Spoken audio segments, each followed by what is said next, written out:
Also, the Forehead Fables bonsai tree Oh, has not sprouted anything. that's supposed to be our lifeline of That's supposed to be like an indicator of the health of the podcast.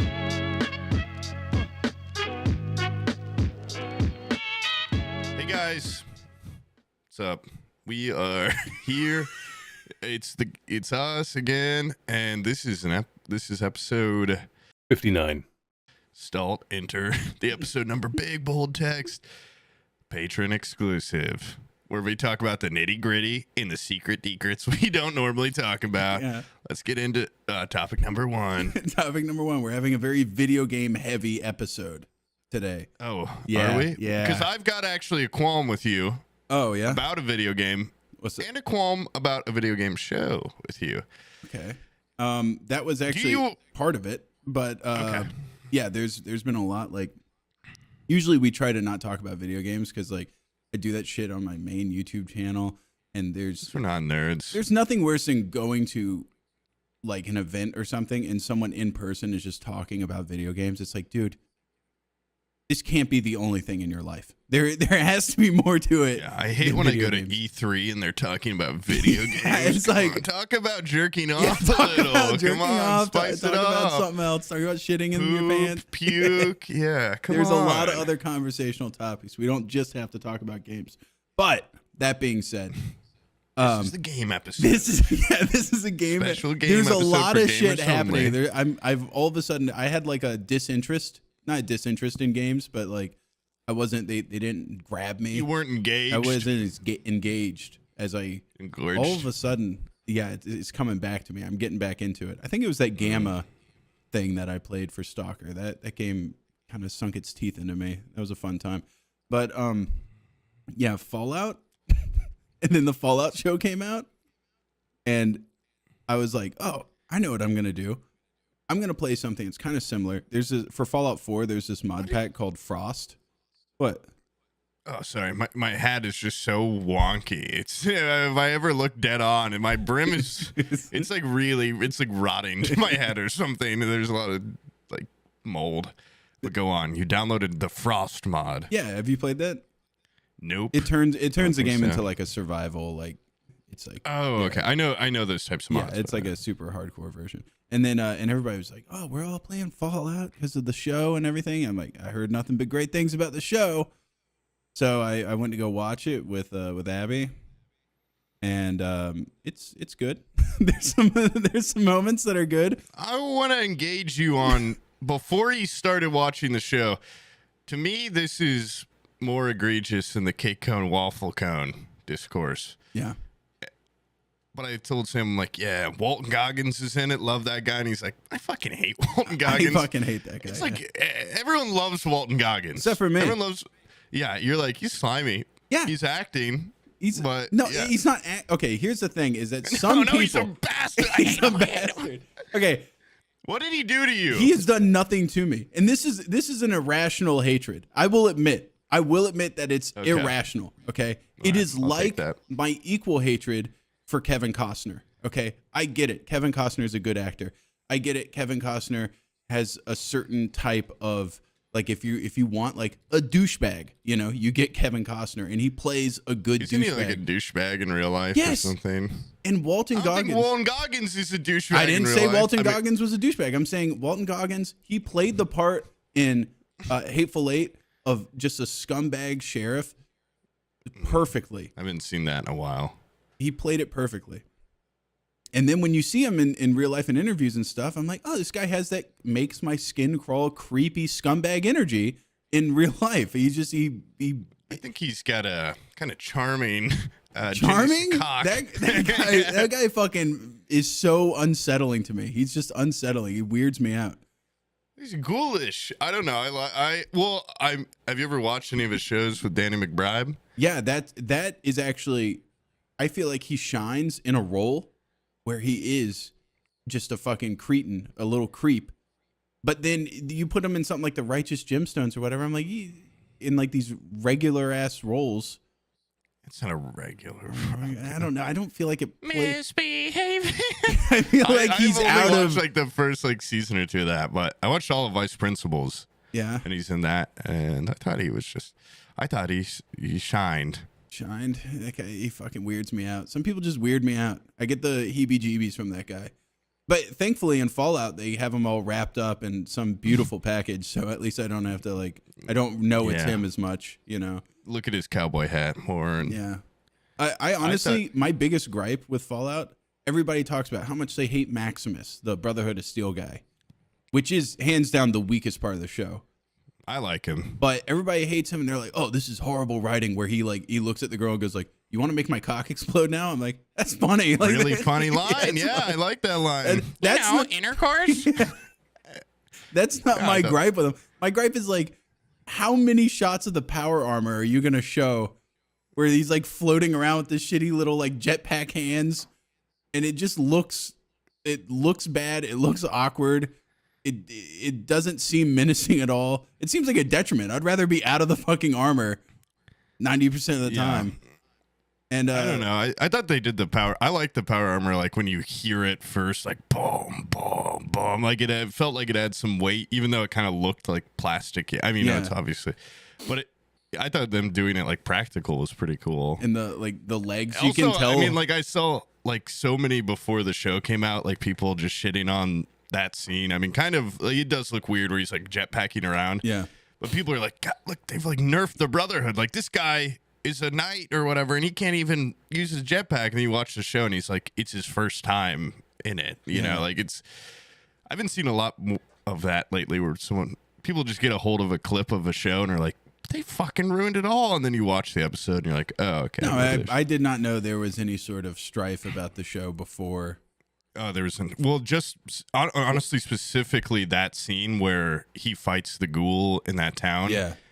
People are just really mad about like the blocking. It looked like shit. It was horrible. It did look weird, but also I liked after it, like when the ghoul is just blasting people, you can like almost tell he's using like VATS or something. Yeah.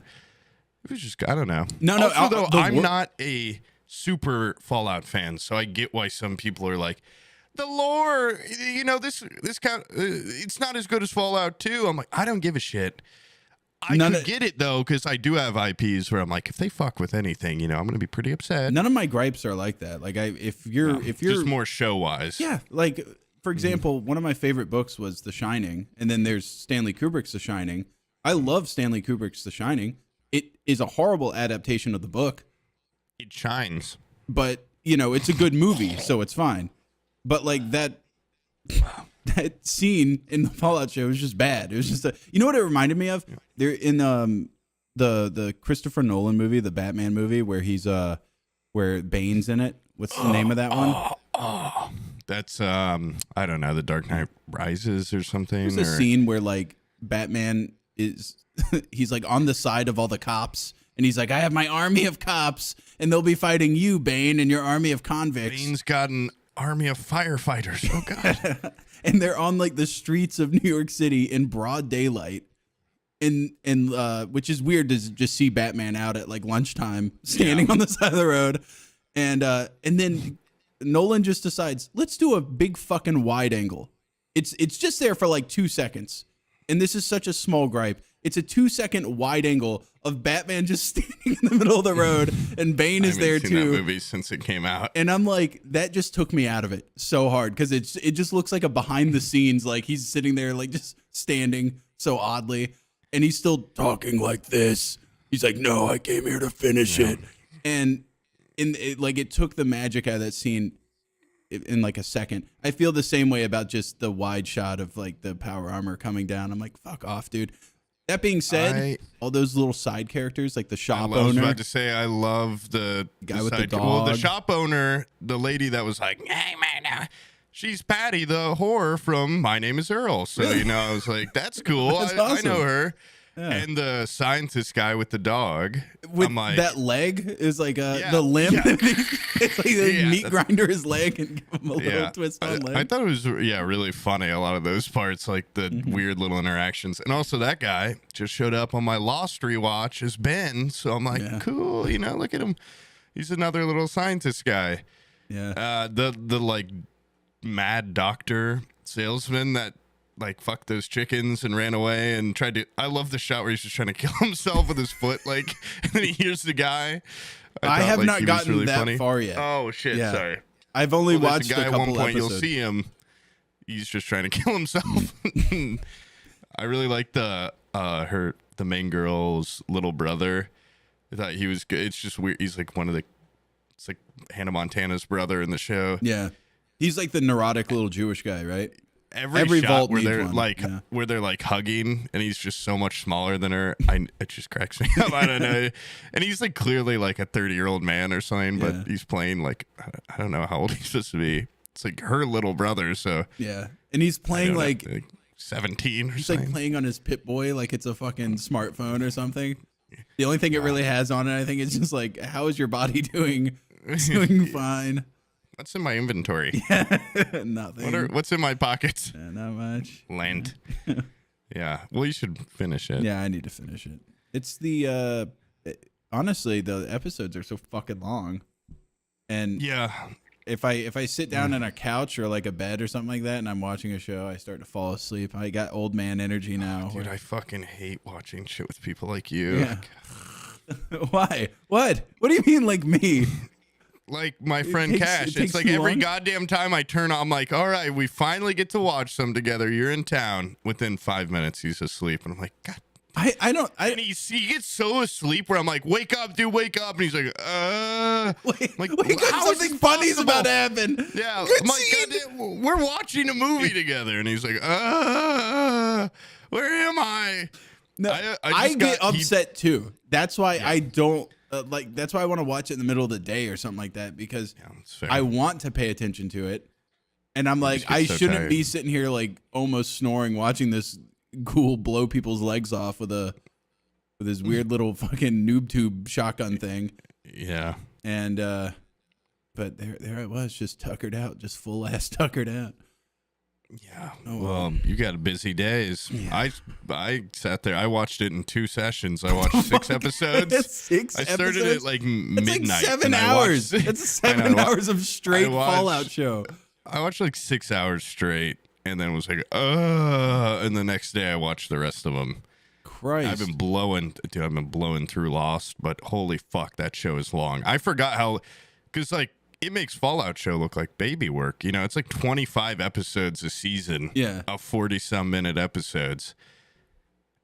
And it just, I'm like, I don't remember when the fall off in quality is either.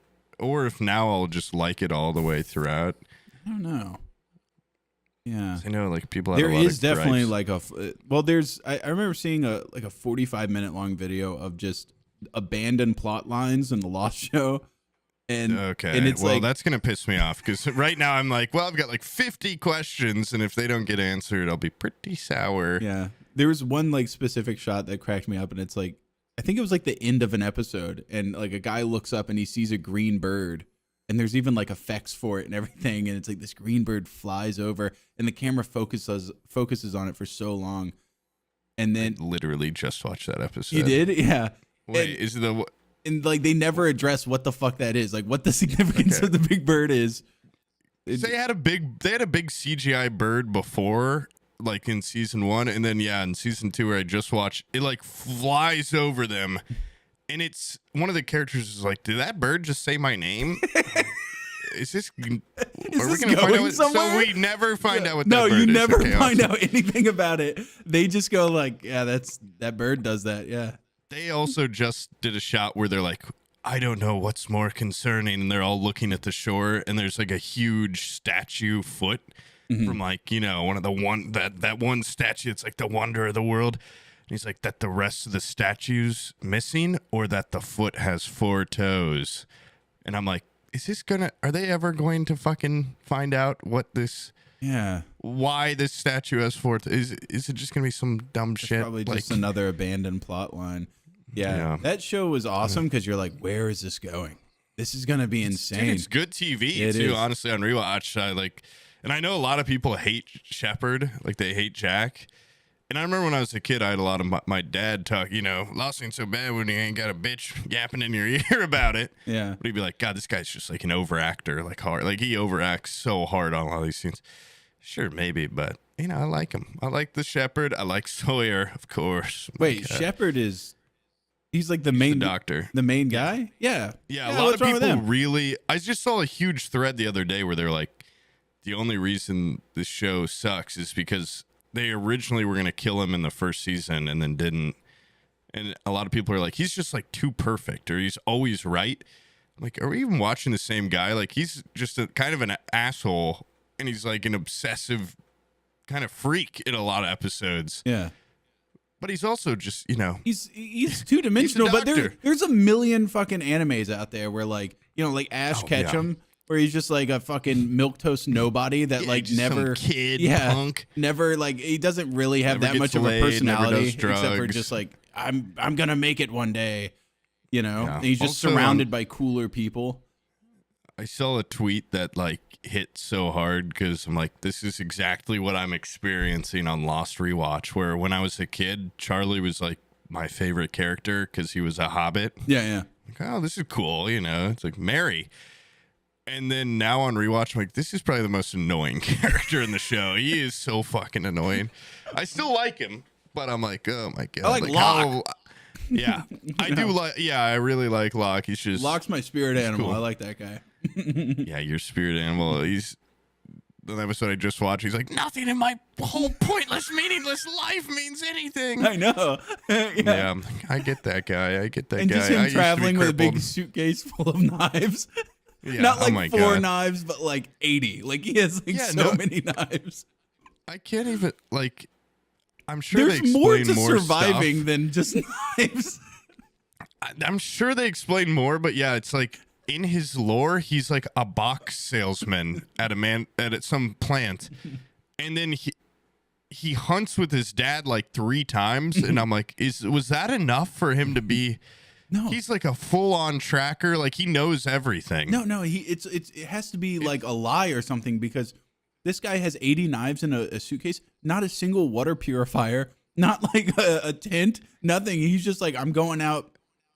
He's just got 10 Bowie knives on his hip at all times. Yeah, that's pretty. That's all it takes. It's kind of cool. I'm sending you right now. Wait, let me find it. I've been also like documenting on rewatch. Like I have a notes tab full of like, just kind of like insane. It's almost like CinemaSins type shit, which I hate. But it's more just for me, where I'm like, okay, like episode, this at this time mark, something really weird happens. And I've had a couple of them where like later in the episode, I'm like, all right, they tricked me. They were setting me up. They're setting up people like me. But there's this shot in it that's so fucking funny. Also, I like completely forgot about the Shannon and Boone characters that are like siblings. Play like a massive part in the first season. Did not remember them from being a kid at all. Yeah. But there's a scene of a girl on a beach laying down and Saeed's talking to her. I just have to find the picture. Her legs are so high up on the shot where I'm like, that has to be another person's leg somehow sticking straight up in the air. And it also kind of looks like he's getting a blowjob. Oh, I found it. And I'm like, that's awesome. But it cuts back to her and she's just like laying on the ground. Yeah. And then I just DM'd it to you on Discord. And then it cuts back and her legs are like so high up. Oh, I know. Okay, so she's supposed to be like laying on her elbows, like, with her feet up behind her. When it cuts back to her, she's just laying on the ground. Her feet are like barely up. It cuts to like this shot and her feet are like 4 feet off the ground. Well, this is like a Tarantino came in to direct one scene episode. Also, doesn't he look like he's getting head in that one from a giant? Yeah. It looks like a giant's giving him head, which is awesome. Yeah. All right, Stalled, I'll send this so you can have it too, so the viewers can get this really good. I've watched hours and hours to come across a shot like this. Something this awesome. Yeah, that's my Lost segment, guys. I was going to talk about it for a lot longer, but... By the way, if you guys haven't seen that show, possibly one of the greatest pilot episodes to any series ever made on TV. I don't know. I can't think of a first episode to a show that, like, hooks you as much as that show. I remember watching it on network television, literally at the premiere, and being like, "Holy shit! I cannot wait until next week." That was insane. It is a really good pilot. Yeah. Honestly, I think I mean, they just do that shit where they also. It's like every episode. It ends an episode, and you're like, I'm not gonna get.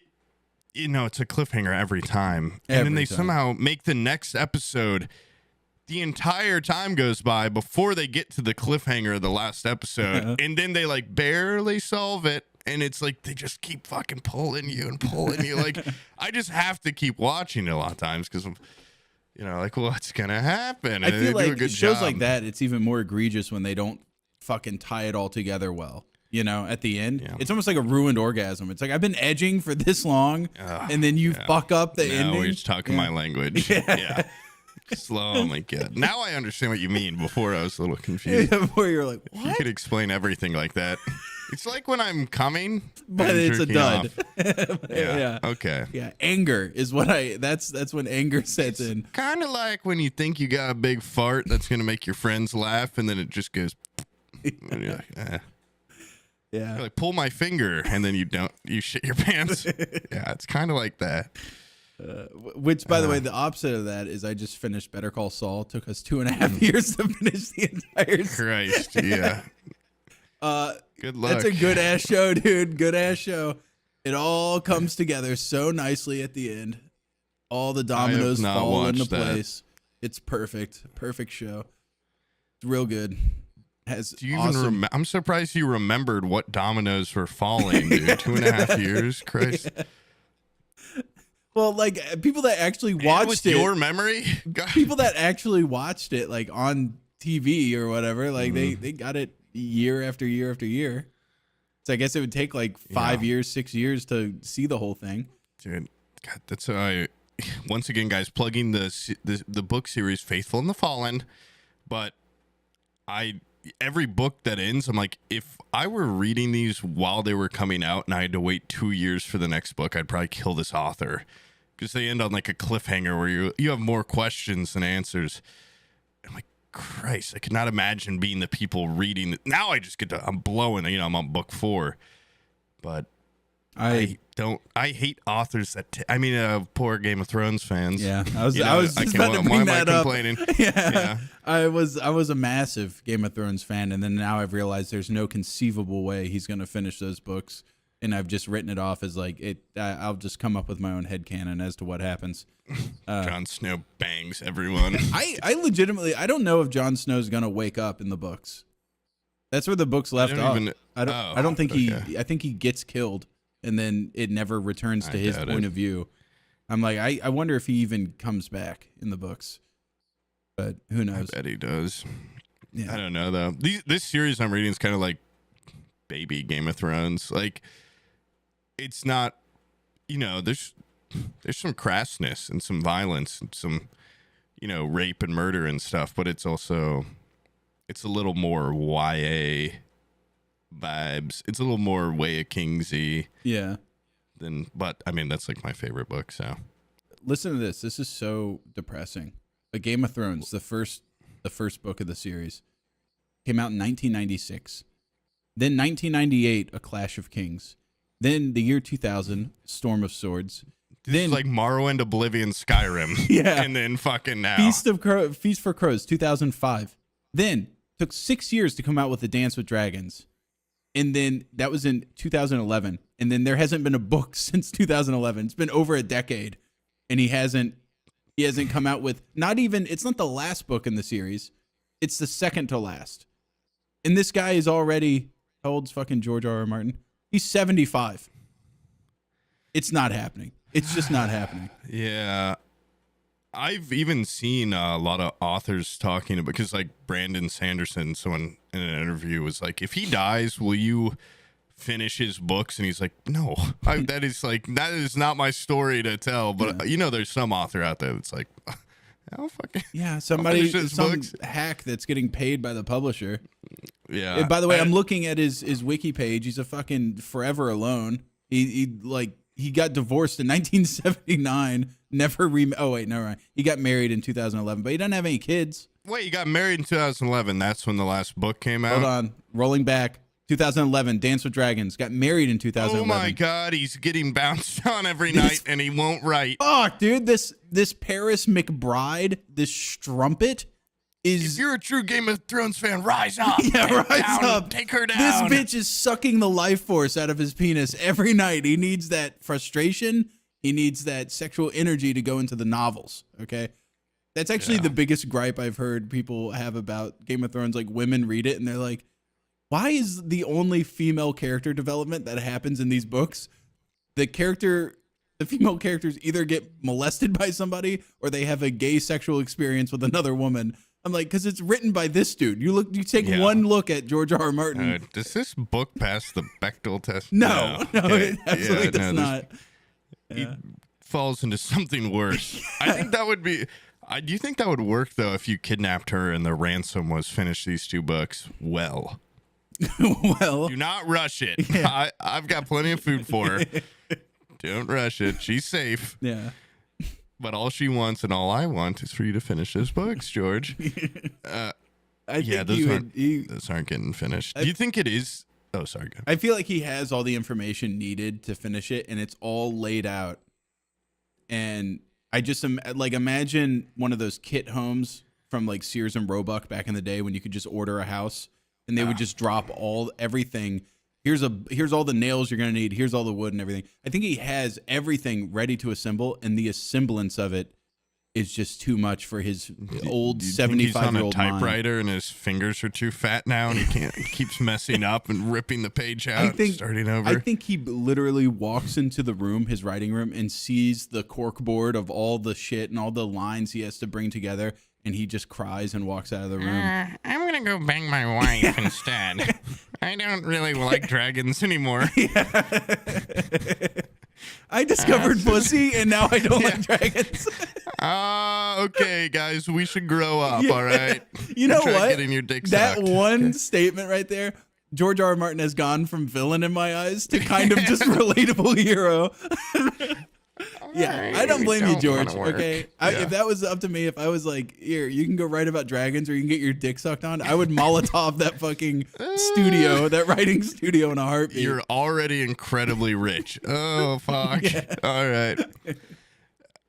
Do you think it is like true, the assumption that some people say of like the pressure's just gotten to him of like it's become so popular since he started it that now, and the show like went its own path, now it's just like it's become a Herculean task almost, like cleaning stables? Yeah, I probably, I would say so. Yeah, I think it's more the wife. I think because like, hold on, let's look at the list of books here. I think it only got to like huge success around 2005.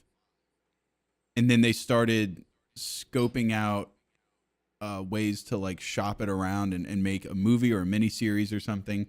And it took them about 5 years to make that. So around the time that it started getting huge success, he's only come out with one book since then. You know what I mean? And it took him the longest amount of time, hands down, to make it.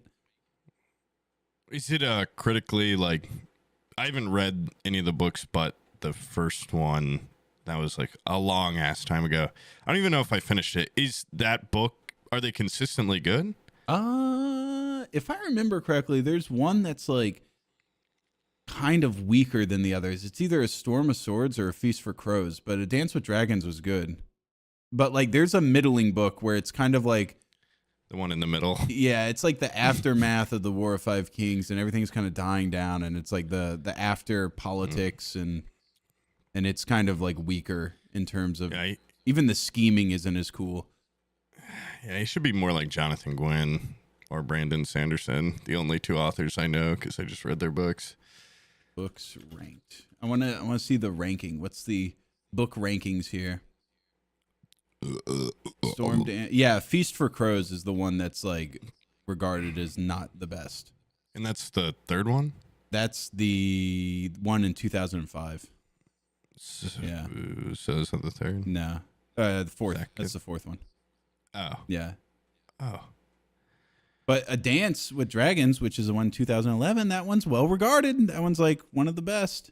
Gives hope. Maybe he's getting better with age. I think so. I've also he's writing a super seen, book. I've seen an interview with him where he's just like on stage and he's talking to Stephen King and he's like, how the fuck do you just write so much? Like you go in there and you just write and write and write and you come out with like a novella every, couple months. Like, how do you do it? And Stephen King just works it like a job. He goes in there and writes. And then, I think George R. R. Martin just has like that. I sit my ass down and I write. He like cries about it. He gets all upset. But then he ain't got that dog in him. He's got his millions, he got his HBO money. I'm sure he doesn't want to work on this shit forever. So he's like, I'm going to go do video game stuff. They can't all be as good, but that is why I like authors like Brandon Sanderson, where he pumps out like 1,000-page book a year. And in any interview with him, you can tell he's still got the dog where he's just like, literally, I just like writing. Yeah. Like, I love writing books. He has multiple, like, huge series going at once. It's like, why? Come on, George, man. Come on, get a little fight in you. Yeah, come on, you can finish this book. You can do it.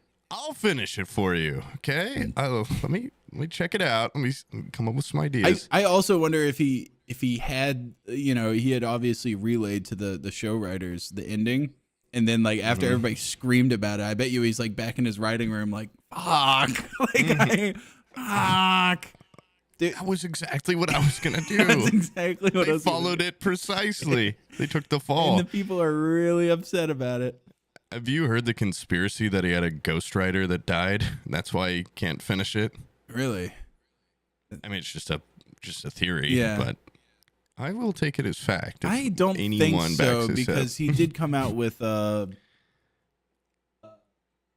Fire and Blood or something, which was like a prequel, and then he came out with Fire and Blood might be the thing. It's like an encyclopedia of Westeros events that happened, because so much of the current books reference stuff that happened back in the day, or like people reference other houses and lineages and stuff. And he was like, I need to make an exhaustive, like, world building encyclopedia so I can reference it for my own works. And he went out of his way to do that, which is just like a nerd fool's errand. Where I'm like, just write your fucking books, I don't think the conspiracy is that he like doesn't. It's like that he created it and then someone was like, here's the good stuff. But also, if I was him and I heard that conspiracy, I'd be like, fuck. Yeah. What the fuck? I'd be fucking screaming. Because he's definitely like put in work, but he's like focusing on shit that doesn't matter. What really matters, George, if you're watching this, okay, we don't care about the encyclopedias. We want more chapters. Like that one where Daenerys is shitting in the desert, and you keep describing how she's shitting over and over. We want you to wear more Bagger Vance hats and suspenders. That's the kind of stuff we want. We want you to look like a railroad bum, and we want you to write about girls having diarrhea. Okay, that's what we want from you. We don't want this nerd do what shit. You do best. Okay, yeah. I don't care about the prophecies or the fighting. Okay, I'm interested in maybe Sansa poop chapter. Maybe. I don't know. Arya? If she's old enough, later books maybe? Anyone's old enough to poop. I mean, I don't think is she describing like it sexually? I think she's pretty young. Isn't Daenerys when she's shitting like 15 or something? Oh yeah, that's why people love that chapter so much. Oh yeah, and she's just like scatting all over, leaving a trail. Oh. I think he does describe like what the poop does in the sand, like kitty litter. It dries up into little shit balls. Yeah, thanks, it's man. just like awesome. It's like the most unhinged chapter I've ever read. They put that in the show. Yeah, why did they put that in the show, dude? Got Emilia Clarke, dude. Make her shit all over the sand. I love how she suffered for that show too. She had like aneurysms and stuff. She had like 2 strokes or something on the show. Write her character in the dirt. Yeah. Yeah. Thanks. We're gonna go direct Star Wars now. Not. Oh shit, we suck so bad. Those guys, dude. What the hell? A massive fall off in reputation, like never before. Yeah, and because they had nothing else to back them up. Like they had no career before Game of Thrones. I don't think they had ever done anything. Which is insane that they would give them a show. That's awesome.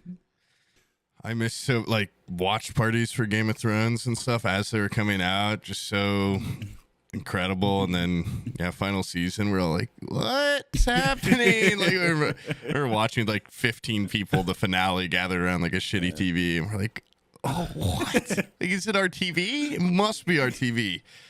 And then Twitter's like, this, what the fuck?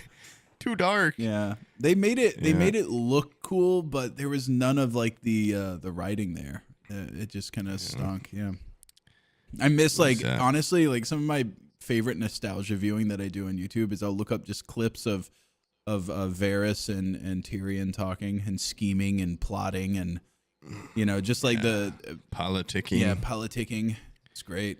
It's like awesome stuff, honestly. And it's okay for a show to have tonal shift. Once again, going back to Better Call Saul, the very beginning, like the first couple seasons, there's like a lot of cartel related stuff, like Nacho's there and everything.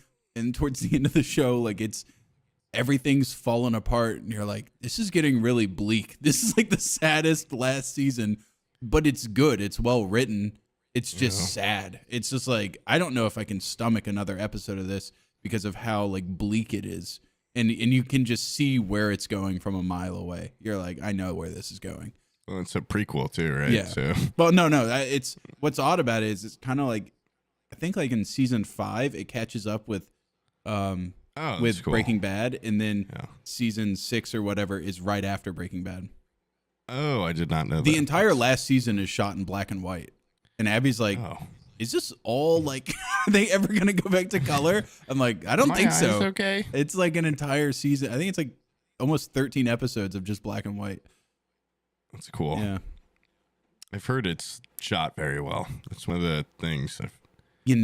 What's weird though is like Breaking Bad, I felt like had a lot of ugly shots in it. It was a very ugly show. And in the beginning of Better Call Saul was kind of ugly. And then all of a sudden, they just had like some of the best shots I've seen on television in Better Call Saul. But mixed in with some of the ugliest shit too. Like it's kind of all over the place, but there are some definitely awesome shots in there. Good to hear. This is completely off topic. I had a thought earlier while I was pooping. Do you ever watch like Nardwuar interviews? Yeah. Imagine going on Nardwuar and you walk in and he's like really like mad dogging you and like really unpleasant and angry at you. And the fear of like, did he uncover something? Like, what did he find? Or like, oh shit, he knows. He's going on to Nardwuar and he's like, I don't know anything about you, dude. Like, yeah, I looked you up. There's we've nothing. got no secrets. You're like, you've got nothing going on. Gives you no gifts. That would crush me. Yeah. That's it. That's just my thought I had. What if he's walking in there and he's like, I bet you people like Snoop are fucking freaked out when they do it in Nardwuar. It's like.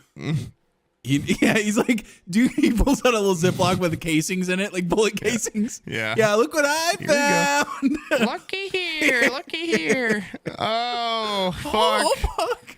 Here's a surveillance photo of you burying a body in the marshes. Oh, fuck. Oh, not me. Nardwar's not there. Me, Chris Hansen also walks in. Oh, God. Fuck. Yeah, we're doing a collaboration today. No. Yeah, Nardwar and Chris Hansen need to break into doing YouTuber interviews. They team up. You on this Minecraft server in 2014? No. You've been spending a lot of time in Discord. Yeah. Is this your team speak with the lolly? You're in the lolly channel right now with another woman? No. Yeah. Yeah. Riff ended. Yep. Riff over. Yeah, it's now. over. We're not bringing that any further, okay? Yeah. Because there's a gross. point where also we're slandering possible future guests, and we don't want to get there. We'll protect them. We'll bury secrets in order to make sure that we can have them as guests on the show. Well, we just had a guest on, so it'll be another 5 months before our next guest gets. Another one. Yeah. We're gonna use this to catapult a lot of guests. I have a question too, business wise. It should be. I think it's a really good use of the business card. Mm-hmm. Okay, Dungeons and Daddies, Freddie Wong's D&D podcast is doing a tour, and they're coming to Indianapolis, and they sell like a VIP, like meet the people I think I go there and I beat the shit out of him until he gives me that mug or something. My pipe strip mug. Yeah, I'm just like out in the crowd with a sign or something like, where's that Okay, mug when are they at, coming? Freddie?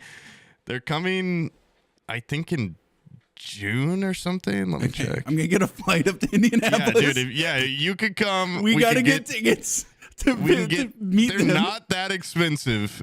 And we get a picture with them. We ignore everybody except for Freddie Wong and be like, I don't know what the fuck this is. I just know this guy. Is this nerd shit, dude? What is this? Yeah. Oh, you have like a successful version of what we failed at? Yeah, what is this? We nerd could talk shit? about like, we actually used to have a D&D podcast too. Pretty cool. Yeah. Kind of get what you guys feel like. Feel the pressure. I'm gonna find out when that is. But I was thinking about just buying a ticket the other day, and I'm like, I don't know if I would want to go like alone to I don't even know what they're doing, just a Q&A or something. Yeah. Because really, I just want to see Freddie Wong and be like, hey, you were on the podcast. And you go, what? Who are you? You go, okay, never mind. Who are you? Yeah. Oh, it's June 4th. I would honestly pay him to say that. That would be the killer is we go out of our way to do like a pre-D&D podcast. We're talking about how great it is, how we're excited to see one of our previous guests. And then we just have him on camera going like, I have no idea who you guys are. We should we could record the whole thing. Little spy cameras. Hey, Freddie, we'll be like that kid at fucking TwitchCon with the lav. I'm like, do you have a wire? Yeah, we're just on the stage with them. Yeah, what's up, guys? We do D&D too, kind of. Well, we did. We did 10 episodes. We did 10. I played 10 times. Check it out, guys. Check it out. Subscribe. Right. And then I fucking kick his head off. Sleeping dog style. Jump kick. Boom. That'd be great if he would counter you and fucking throw you off the stage and shatter your pelvis. Grab my leg and spin me around. Here's your mug. I brought it. Smash it over my head. Ah! Sam, help! You're just running for the door. Yeah, I'm gone already. Oh shit. Yeah. Well, he's like a VFX expert or whatever, so he's gonna hit me with that mug, and already I've got a squib on the back of my head that explodes. Oh, what is this? He fires blinks in your fucking ears, cracks sugar glass over your head. You're already harnessed with a wire. He punches you, you get yanked across the room. How did you bring all this up? That would be awesome. Yeah. His guns are just a flash. VFX flash. What the hell? Yeah. Have you ever seen Copland? It has Sylvester Stallone in it. It's like one of his only dramatic roles. He's great in it. I Raise You, Rambo. Okay, yeah. No, this one actually it kind of pulls his ability to act a little bit more. Oh, okay. Yeah.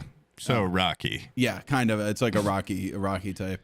At the end, they do they don't want to kill him, but they just want to maim him. So they just like fire a revolver right by his ears. Oh. They're like, and he's like, ah!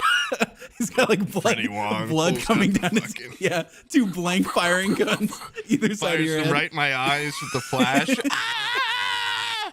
Melts my eyeballs. Then bam, bam, bam. Hit discombobulate. I just wanted a picture. They're gonna see this, and I'm gonna fly all the way up there, and they're gonna deny our tickets. Every fucking security person's gonna have a picture of us and be like, "Don't let these dudes in." We'll go in there, you wearing my hat and a fake mustache, and I'll wear your glasses and shave my mustache. Shave your hairline back 2 inches. Fuck! Wait, we should have been other people. No. You need to get your head a lot rounder in between now and June. All right, we need to start the transformation. Dude, I've been eating a lot lately, dude. Yeah, I could probably pull that off. We'll fly you back down here, and Abby will fatten you up.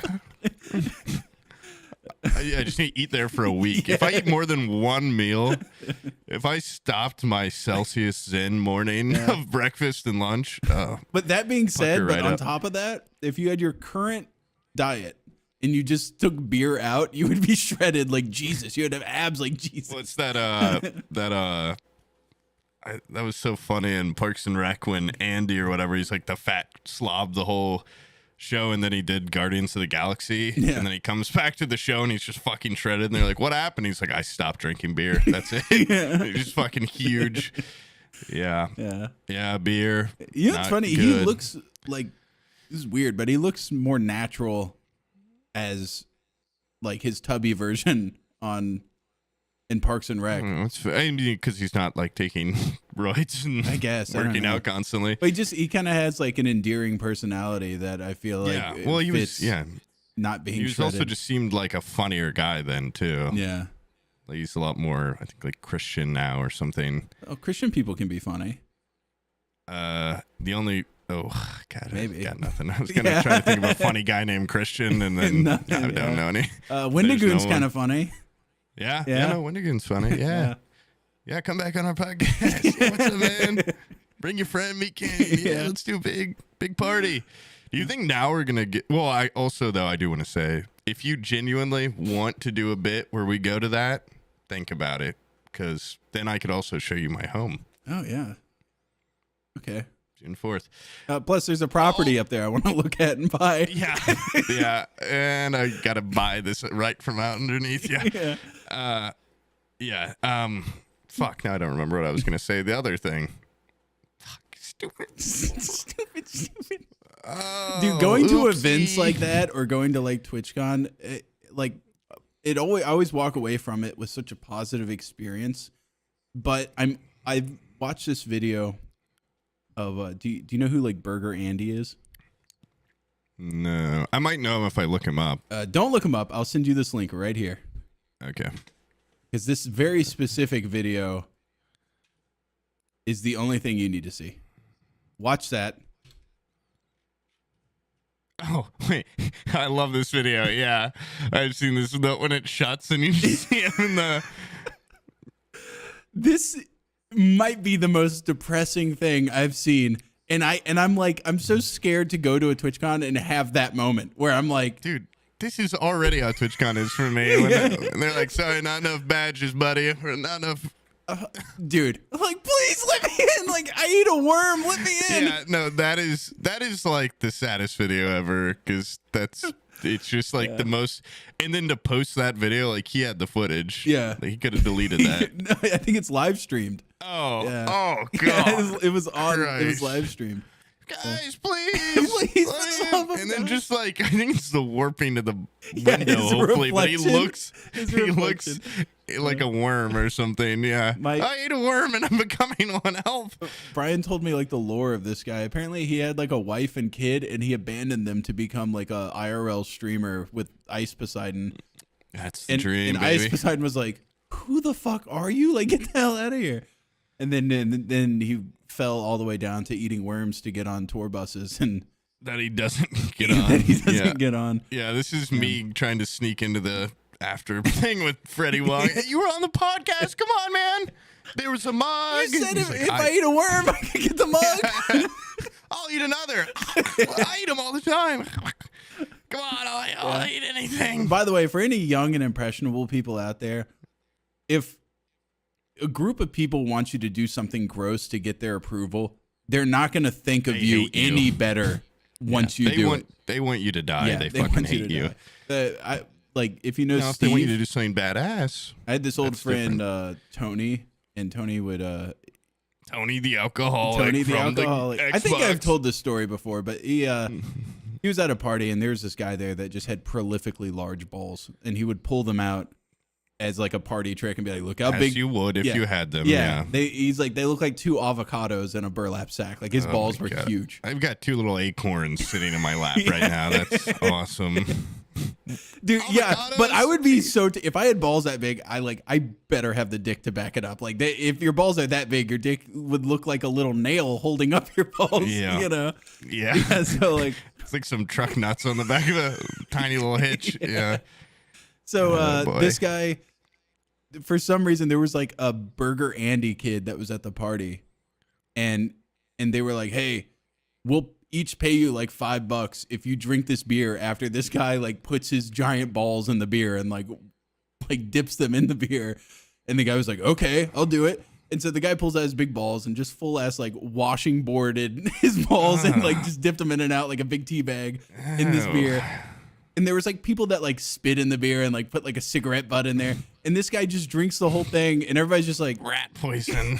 Anything. Kill that guy. Everybody's like, we're not paying you. Like, gross. You drink that beer. Ugh. And like Tony said, like you could see the guy, his like hierarchy in the group just immediately fell. Like his chance of ever getting pussy, Vice Admiral. it's gone. Oh my god! Like his like standing in the group immediately disintegrated. And you know what? Those guys, they seem like dicks. They seem exclusive on that little tour bus. But I don't want worm breath on my fucking tour bus, dude. If guy just ate a worm for approval, like unless it's fried, you're not supposed to eat worms. Okay. Yeah. I don't know. And that's a reference. It's that's just an awesome video because everybody in it sucks. The people on the bus suck for not letting him on. Burger Andy sucks for eating the worm and thinking people are gonna let him on. Like there's just a whole group of shitheads. It's just like really shitty. I probably talked about this before, but I have like a distinct. I mean, because you know, a lot of people have been in a position where you're trying to fit in or something. You know, you're desperate to get into that group. And we talked about it on the Goons podcast, but when I threw up in that urinal, it was like one of those girls in that group. I was just the whole time, I'm like, horny. And she would just treat me like shit and like make me go like, hey, can you like get me a coffee or whatever? I was just like, oh yeah, I'll do any.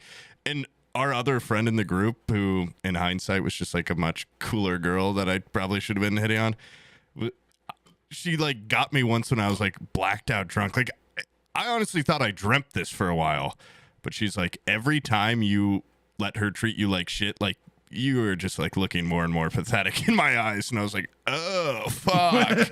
And it was like a massive wake up. I'm like, oh, yeah, I don't think anyone wants to fuck me here. Holy fuck. Oh, no. And my biggest regret that summer was just like not hanging out with like very cool dude friend group that were all like really nice and, you know, like always trying to get me to go places. And I'm like, nah, I got this thing where I gotta try to hit on this chick that hates me. And me like shit. And then our other friend just being like, you're like a pathetic worm eater. I was like, you're Burger Andy. Yeah. She was like, you know Burger Andy? I'm gonna show you this video really quick. This is you metaphorically. By the way, the closest we've ever been to being Burger Andy was outside Critical's compound. And if that door if that door didn't open like that 6 inches and we see like little midget Keanu Reeves walk by and go like, oh yeah, that's you guys, and we would have been fucked. Or if like Matt, his like manager, hadn't been like nice enough to be like, yeah, I think I remember that. Yeah, I think I know you isn't he are our manager for like the podcast? This guy, this is how shitty we are as business people. This Matt guy is supposed to be our manager. He gets us deals. Like we work with him on a regular basis, and he's like, who are you? You're who? It's us, the Forehead Fables boys. The what now? Yeah, this is not, you know, the Bunkhouse boys. Come on. Oh like, yeah, I kind of remember you guys. Yeah, we're like, we know Caleb. Like he told us to come here and eat a worm. Yeah, that was. If they had ate a worm, not you let said us I could in, come in the compound. If they had not let us in, I would have probably killed myself in the parking lot because it was like a long Uber. Yeah. And now we just gotta like in silence be like, sorry guys, couldn't. That would have been a depressing Uber ride back. Just quietly in the Uber. Why won't he let us in? He knows us. He knows us. I swear. I mean, I would have probably just. The security guard was just some old dude with a gun. I would have been like, hey, do you have the time? When he grabs his wrist, I twist it. Yeah. Sam, break his neck. Yeah. I've seen a history of violence. I would have fucking his nose up into his fucking head. Omid grabs his thumbs through his eyes, splits him in half, and then I put on his suit. Dude, if Critical would have looked at us and said like, and just did a quiet no and not let us in, I don't care how much bigger his like channel is. I would. I'm gonna kill Yeah. I would have made just like so many hit piece videos because like I don't fucking care, dude. Yeah. I mean, I'd be so scorned. I Yeah. would have just made up shit. I would have photoshopped generative fill on Photoshop, Critical doing evil shit. Critical doing back shots on a bum or something. Yeah. Look at this. Look what he did for money. Oh my God. That's how he got to start. Deep fake Critical in this Burger Andy video. Look, he's trying to eat a worm to get on a bus.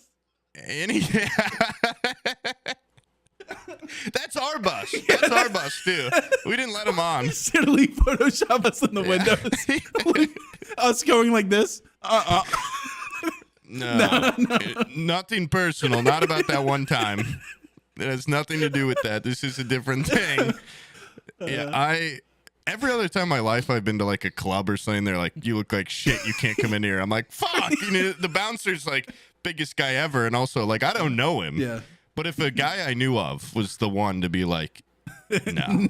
My grudge log would be, I'd have 5 pages filled. I'm envious that I don't have like a grudge log like that. You know, it's good to I keep. kind of It's want. good to keep. It's like everybody's been so nice. I haven't had a Burger Andy moment, but I wish I kind of had like a supervillain type that I had some animosity towards. Yeah, I think it's Maybe healthy to keep a log of every grievance 10 years ago, 15 years ago, 5 years ago. And if they don't say they're sorry for it, even though they don't know what I'm angry about, they just need to realize at some point things will never be the same between us. And it keeps growing. That's the worst part, is it keeps growing. It's starting to become very petty, minor things. Guy cut me off, write down his license plate, MacGruber. I just do I even put myself in situations to get grudges because I want the book to look full. So, I thought I had a fucking a grudge against Booty.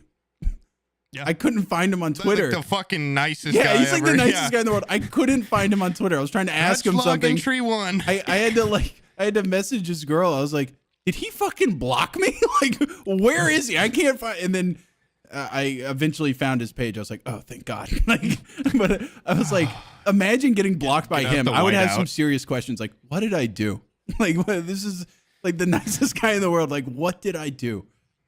Does he think I'm bad in here? Does he know? Does he know what I am in here? Did I lit too much? Did he find out? Did he have a Nardwar moment where he found out? That can't be. No. Well, I would love to strike Freddie Wong out of my grudge book because he's one of my favorite guests. Yeah. You know, childhood hero.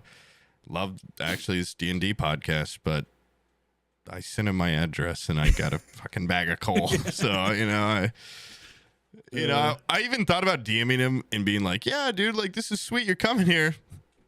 Like, oh no! So you're gonna be in town. Let's surprise him. Front row, $200 tickets. Hey! We're a question fans. for you. Yeah, we're huge fans. I have just one question. Where's the mug?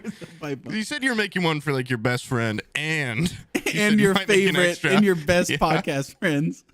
Yeah. Okay. Where is it, man? Where's the mug? I should make my own. Yeah, I was about to say I should make. You can kill one up and be like, here. I should preemptively make one and be like, oh, I thought we were doing an exchange. Don't you remember? An exchange of mugs? You don't remember? Have you been busy? Why don't you remember this?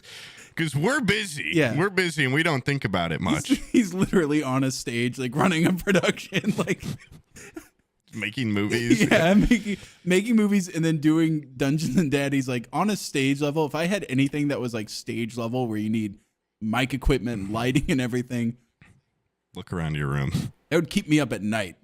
Those are the two things you have in space. Yeah, but that's in here. That's in here. Yeah. You know, I'm talking about like if I had like a production where I had to be somewhere and I knew I was going to entertain live people, like that would keep me up at night. I'd be so panicked. I'd probably sleep at the place, at the theater, perfecting things until the day it goes live. And then when I bombed, I'd live there for a week afterwards, reliving it. Yeah. I'd preemptively get a trap door, kind of like the Prestige, where like if I'm bombing, I'll just pull the lever and fall down into a fucking aquarium that has a lock lid. So I just drown myself. Oh no, this isn't a Houdini trick. I'm literally I'm bombing so bad I'm killing myself right here. All right, for my next trick, rip my own head off. Twist my head around. Get some. That would suck if like, have you heard that like when a guillotine, when someone gets their head cut off with a guillotine, they're still alive for like 20, 30 seconds. Imagine you do that on stage when you're bombing, and like after you twist your head around, like as you're laying on the floor and the lights fading, you hear applause. Like everybody's like, "Whoa, encore!" A guy walks up to you. I work for HBO, and I want to sign you for 4 seasons. That was great. Yeah, that was great. Sign right here. And it's like you're laying face down with your head facing backwards towards the ceiling. But put the pen in my mouth. I can still sign it. Yeah, that would be awesome to kill yourself in front of a bunch of people. Well, it's like even the idea of doing it, just a live podcast where every moment where we have where it's dead space and it's like thinking. Now imagine like 100 people just watching you. Yeah. Well, even like the live ones we did so many. I think we did like 4 bathroom breaks where we got up and walked away. Oh my God. Yeah. Also, I beers and would stuff. need that. I need to take medication that like plugs me up for a while or something. I like it. I was actually just about to mention like, hey, this is typically where the Goons podcast would end it. But do you mind if I get up and go pee and get a drink? I will also go pee because shocker, I've had to forever. All right. I'll be right back. So I just finished cleaning out my grandma's place, and in one of the back closets I found a little blast from the past. Whoa. I made these socks. I didn't make them. This company Backdrop did back in 2017. It's got these pictures with me with a chef hat on them, and apparently my mom, like, to support me and everything because she knew it was happening, she bought like 3 or 4 pairs, and they were just like sitting up in the back of her closet where she was like, I don't want this dumb shit, and threw it up there, but just bought it to support me. What a nice little gesture. That's cool. Yeah, that's cool. That's a sweet thing to find. Oh, and speaking of merch, by the way, to go back to Fallout, I found out on the Fallout or the Bethesda website, Bethesda merch or whatever, they have a Pip-Boy. And it's like the like metal one. It's a metal one and everything. And that's so cool, yeah. And Fungal, by the way, if you mention Fallout merch, he has like this knee-jerk reaction to it. He has this hatred towards it because he got full ass hyped into Fallout 76. He bought the insane Fallout 76 like Founder Edition or whatever. It came with the plastic Pip-Boy. And it came with a helmet. Power armor helmet, and he's like, I put it up on the tallest shelf in my room because from about 12 feet away it looks good, and then the closer you get, the shittier and cheaper it looks. It looks horrible. He's like, it's like a pre-order thing for a game. Yeah, it's not gonna be best quality. And then he's like, the canvas bag they sent me, he's like, first they sent out a message where do you remember the whole bag controversy? There's supposed to be like a big duffel, like a Fallout duffel you were supposed to get, and it was like a nice canvas bag. And then they sent out a message. They're like, hey, there's been a delay on the bag. And then they sent out, instead of canvas, they sent out like these cheap ass nylon bags that are just like, they just feel cheap and they have like a sheen to them. And then he didn't even get the cheap nylon bag. They just never sent him a bag. He's like, you guys ever going to send me the bag? And they're like, no. He's like, what the fuck, dude? And so he's like, I'm telling you, it's dog shit. Never buy anything from him. And he's like, that looks like plastic. But that's and I'm like, it says right here, it's die cast. It says it's metal. And he's like, I'm telling you, dude, it's shit. And so then I was like, you know what? I'm going to buy it to see. I'm going to throw the money possibly away. That's cool. Just to see if it's good. Cause like they were tearing it apart. They were like, it looks like plastic. I'm like, I think it's metal. And then they airbrushed it to look like it's aged. But it is metal. Also, have you seen the Pip-Boys that they had for like Fallout 4 Special Edition? No. They're like they're plastic, and you put your phone in it. Yeah. And that was also like one of my friends had one of those, and it's like, just kind of lame. Yeah. But this does, it looks better. It looks really cool. Yeah. $200. pretty pricey, but also It like comes with a screen. It's got its own screen. No, in it. honestly, like I mean, Hot Toys are like $300 and they don't have a screen. Yeah. So I'm hoping it's cool, and if it's not, then you guys are gonna hear about it first. Also, the Forehead Fables bonsai tree Oh, has not sprouted anything in the time that we have planted it. Abby has not only she's sowed seeds, grown them, then put the sprouts into beds, and now has like a pumpkin plant that's like full ass like growing watermelon plants. We got carrots growing out there. I can't even make a seed like sprout a fucking leaf out the top. And so I don't know if that's supposed to be our like lifeline of that's like supposed to be like an indicator of the health of the podcast. This bonsai tree that is, I think it's just dead in the crib. I don't think I do have stillborn. I have a weird thing with some plants where, like, if they're given to me as gifts, it is almost like a representation of like my relationship with that person, like how well I keep the plant alive or whatever. Yeah. So that is pretty concerning to hear that it's not even bloom. Maybe that just means it'll sprout out as a full bonsai tree one day. It's been storing up energy. Yeah. It's like I'm not a green thumb. I don't know. More of a brown stinky thumb, you know. But that plant that Abby gave me for my office is thriving. You know, it's I can not water that thing for 2 weeks and it's still green as can be. So maybe it is an indicator of the health of a relationship. Oh, God. I'm a little worried about my mom and I because the plant she gave me, I did not replant, and it is not looking good. So I got to call her. What kind of plant is it? I have no idea. My mom knows a lot about plants, and there's like a greenhouse, and then she just sometimes gives me like a random plant I've never seen, which is really cool, but then I'm like wildly unprepared. What should be that plant that like they get anthrax from? He's trying to kill you. So here's your anthrax plant. It's good for tea. Yeah. Drink it in tea. Have you drank that yet? Every day. Have you ground that up and drank it yet? Well, I just answer the phone and she goes, I guess you haven't drank it yet. Like, what? What is anthrax?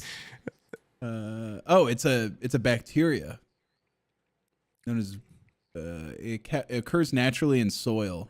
Okay, never mind. I thought it was like a plant. I thought it was like a ricin or something like you refine from a plant. Yeah, what should give you a ricin bean plant? Yeah, you eat those beans. I do. Yeah, God, that was like one of the fucking main things she made when I was a kid. Was like red beans and rice. Fucking hated it. But what I do love, my favorite thing she makes, probably her kids. No, beans and cornbread. I love beans and cornbread. Love some biscuits and gravy with beans some bacon and gravy. Cornbread. That's such a sad dinner.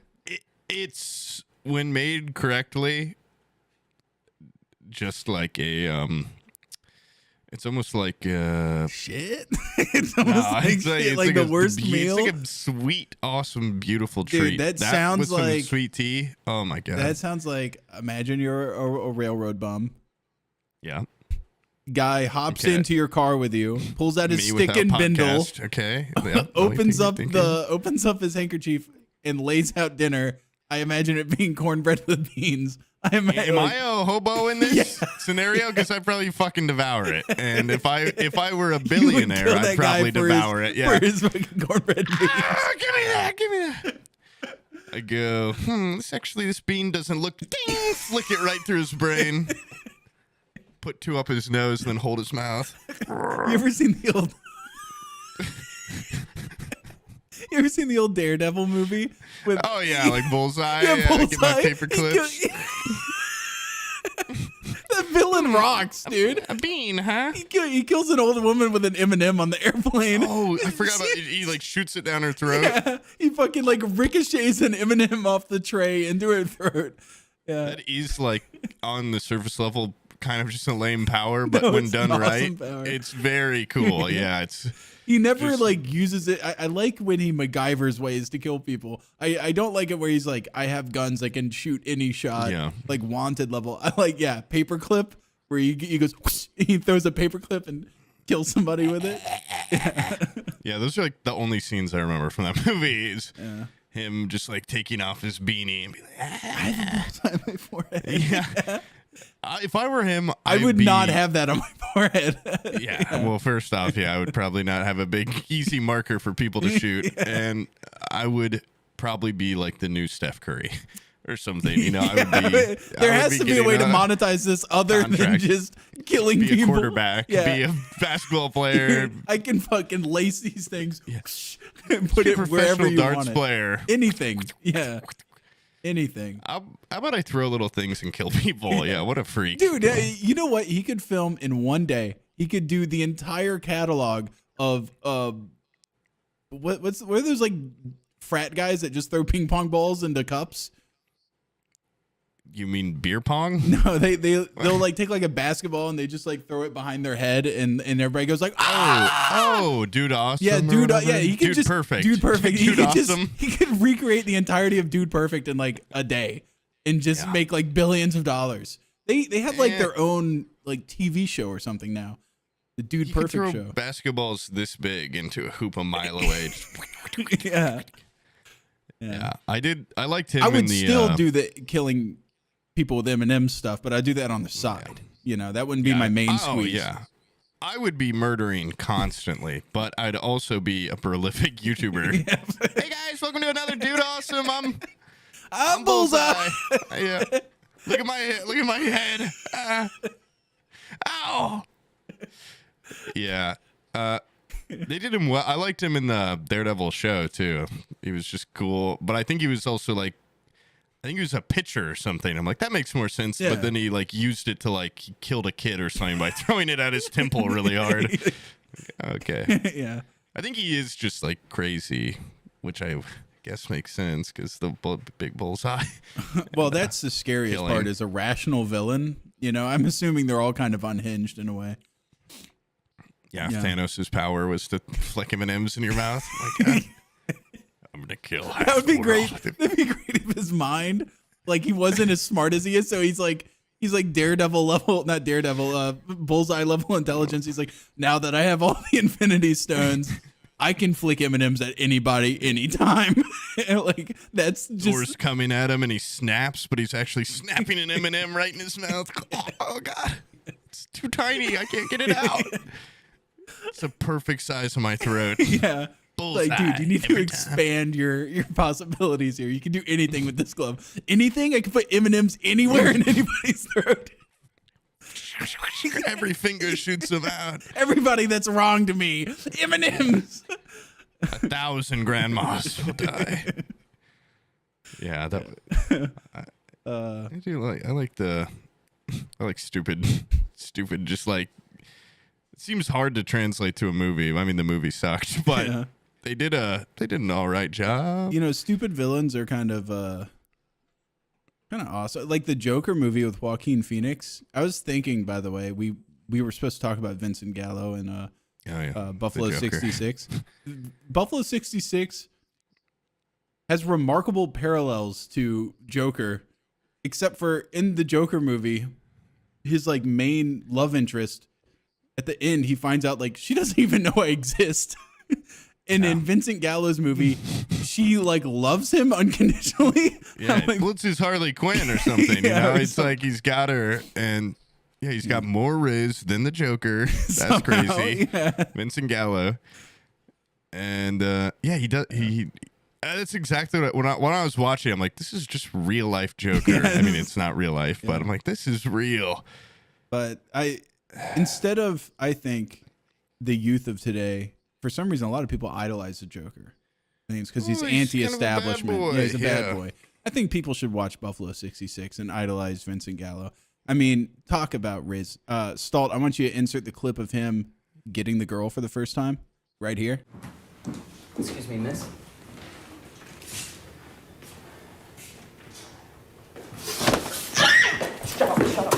Shut up. Talk about alpha male. Yeah. Talk about just not simping. Because she's like, do you want me to fuck you? And he's like, yeah. Get away from me. It's like proto-incel movie, but he's also like just complete.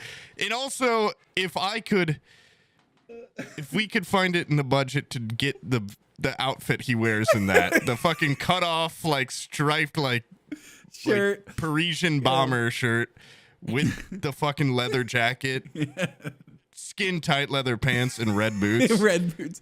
Like from the waist down, he looks like was it Spike from Cowboy Bebop? Like he's got like the pants that are too short, and then like the heeled boots crack me up. Yeah, it is an awesome fit though. And the first time he pulls off his jacket, everyone goes, "That's a sleeveless shirt under there." Wow, I did not know that.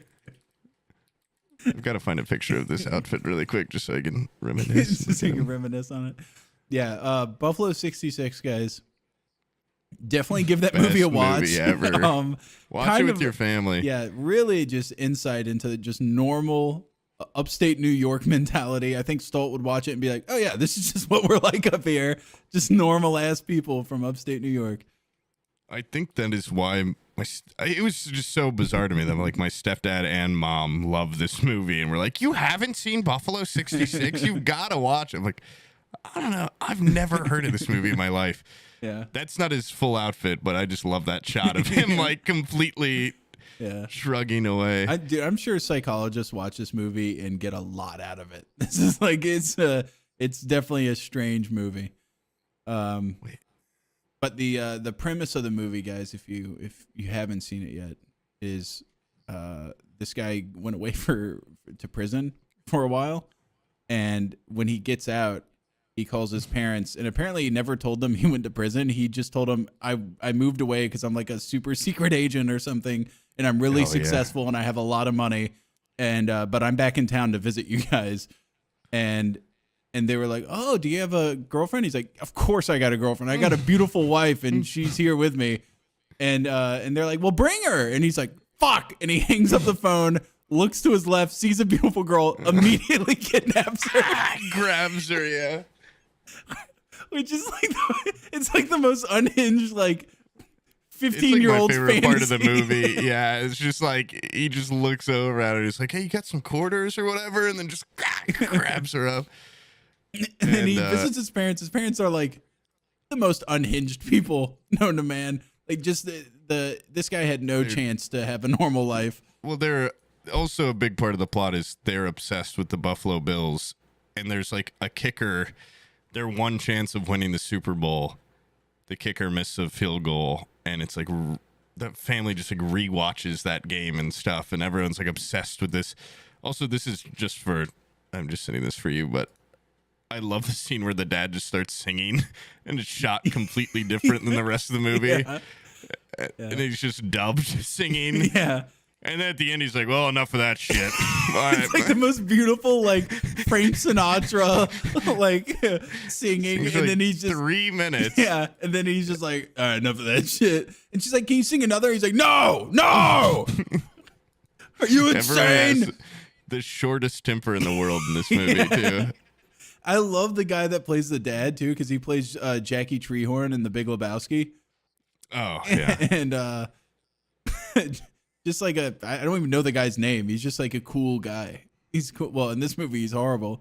He's literally the worst dude in the world. But yeah, I don't think even if the Buffalo Bills would have won that game, I don't feel like this guy's life would have been any better. No. So the whole movie is like he's got this insane built up animosity towards the kicker on the Buffalo Bills. He also did like a big bet on them winning that game. Oh, okay. And then he missed it. And I think that's why he went to prison is he had to like do time for the like money man. Yeah. Who's Mickey Rourke. Yeah. And he goes, he does a bid for him.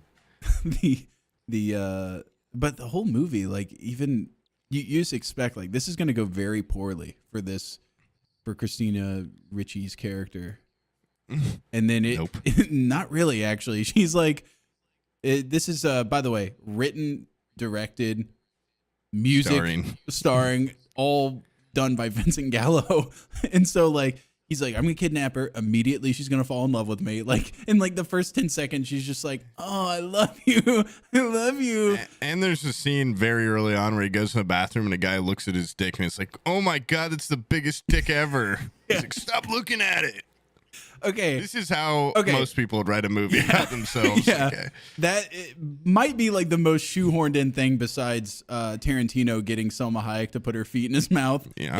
from Dusk Till Dawn. Holy shit, Yeah. Vincent Gallo, your dick is huge. And I mentioned this to you on the phone, but Yeah. the entire movie, after he kidnaps this lady, she is seemingly like immediately has Stockholm syndrome. She's like okay with it, Yeah. and she's like, they go to like take photos together, and he's just like, we need to have a photo like a nice couple, and she like kisses him on the cheek, and he's just like, don't fucking touch me. Why did I say fucking touch me? And like they lay down in a bed together later at a hotel, and she tries to get like close to him, and he's just like, get the fuck off, and like stay on your fucking side of the bed. Like he's so anti-sexual about her. Like he doesn't even want to get close to her, and the entire She's like, movie. can I get a hug? And he's like, no. No! And she's like, a handshake? Yeah. He's like, oh, fine.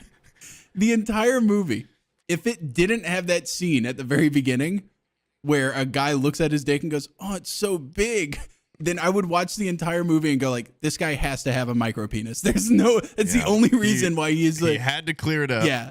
He's like, okay, this entire movie plays out like a guy that has a micro penis because he's just like so knee jerk to every touch of this woman. Like he's afraid of any sort of intimacy.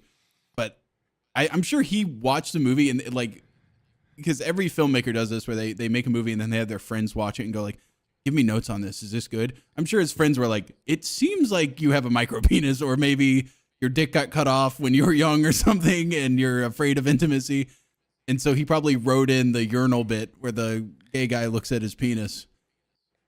I think the most relatable part of that movie is when he gets out of prison and just has to piss really bad, and he like can't piss like anywhere Anywhere? public, and and nowhere you can find a bathroom, and he's like, oh, that's me every concert I go to, every time I leave the house. He kidnaps this woman, makes her drive, and then he's like, pull off on the side of the road. And he gets out and he's like, I got to piss. He's like, don't fucking look at me. Don't fucking look at me. It's big though. It's big. Though. Don't look at it. Take my word. Yeah.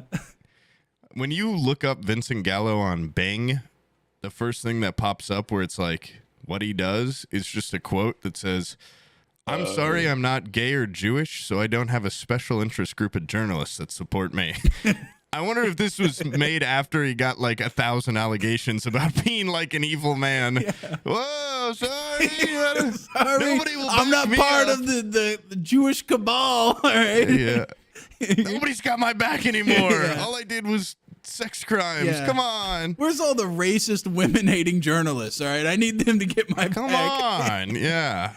Where's the Joker fans now? Where are they? I made you the best Joker movie, and I can't get a little love from the community. His like quotes and stuff remind me of, they're like the same level of unhinged as like Richard Nixon quotes. I don't know if you've ever gone jelly through beans. the, like Richard Nixon quotes, but there's some insane ones where he's just musings on the Jewish people and stuff. It's just like an insane guy. Mine diary. Yeah. Here's my little thoughts about this.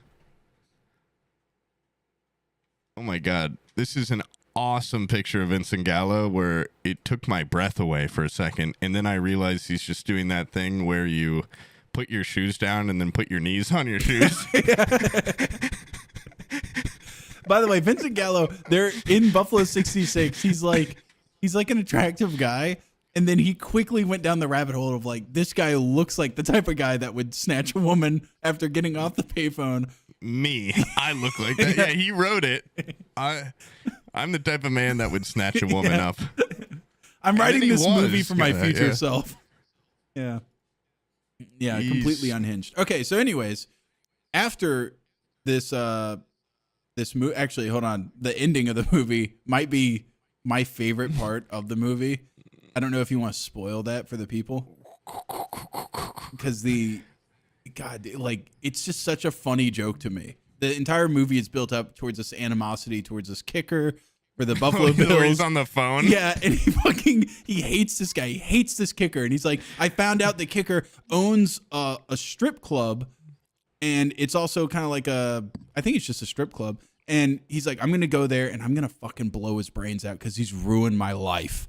Yeah. And this is after he's gone and visited his parents and everything. This is the final act. He calls his friend that he treated like shit his whole life. What does he call him the whole Goon? time too? Like, yeah, Goon. Yeah, and Goon wake is up, like what? obviously have like mental problems. Yeah. What, man? They don't call me Goon anymore, man. Yeah. They don't call me that. They don't call You're me being Goon. mean. Yeah. You're being mean. And he's like, Goon, I want you to go to my locker at the bowling alley. You can have everything in my locker. My bowling ball. You can get my bowling ball. I'm so sorry for how I treated you. I think you're a good guy, and I'm really sorry.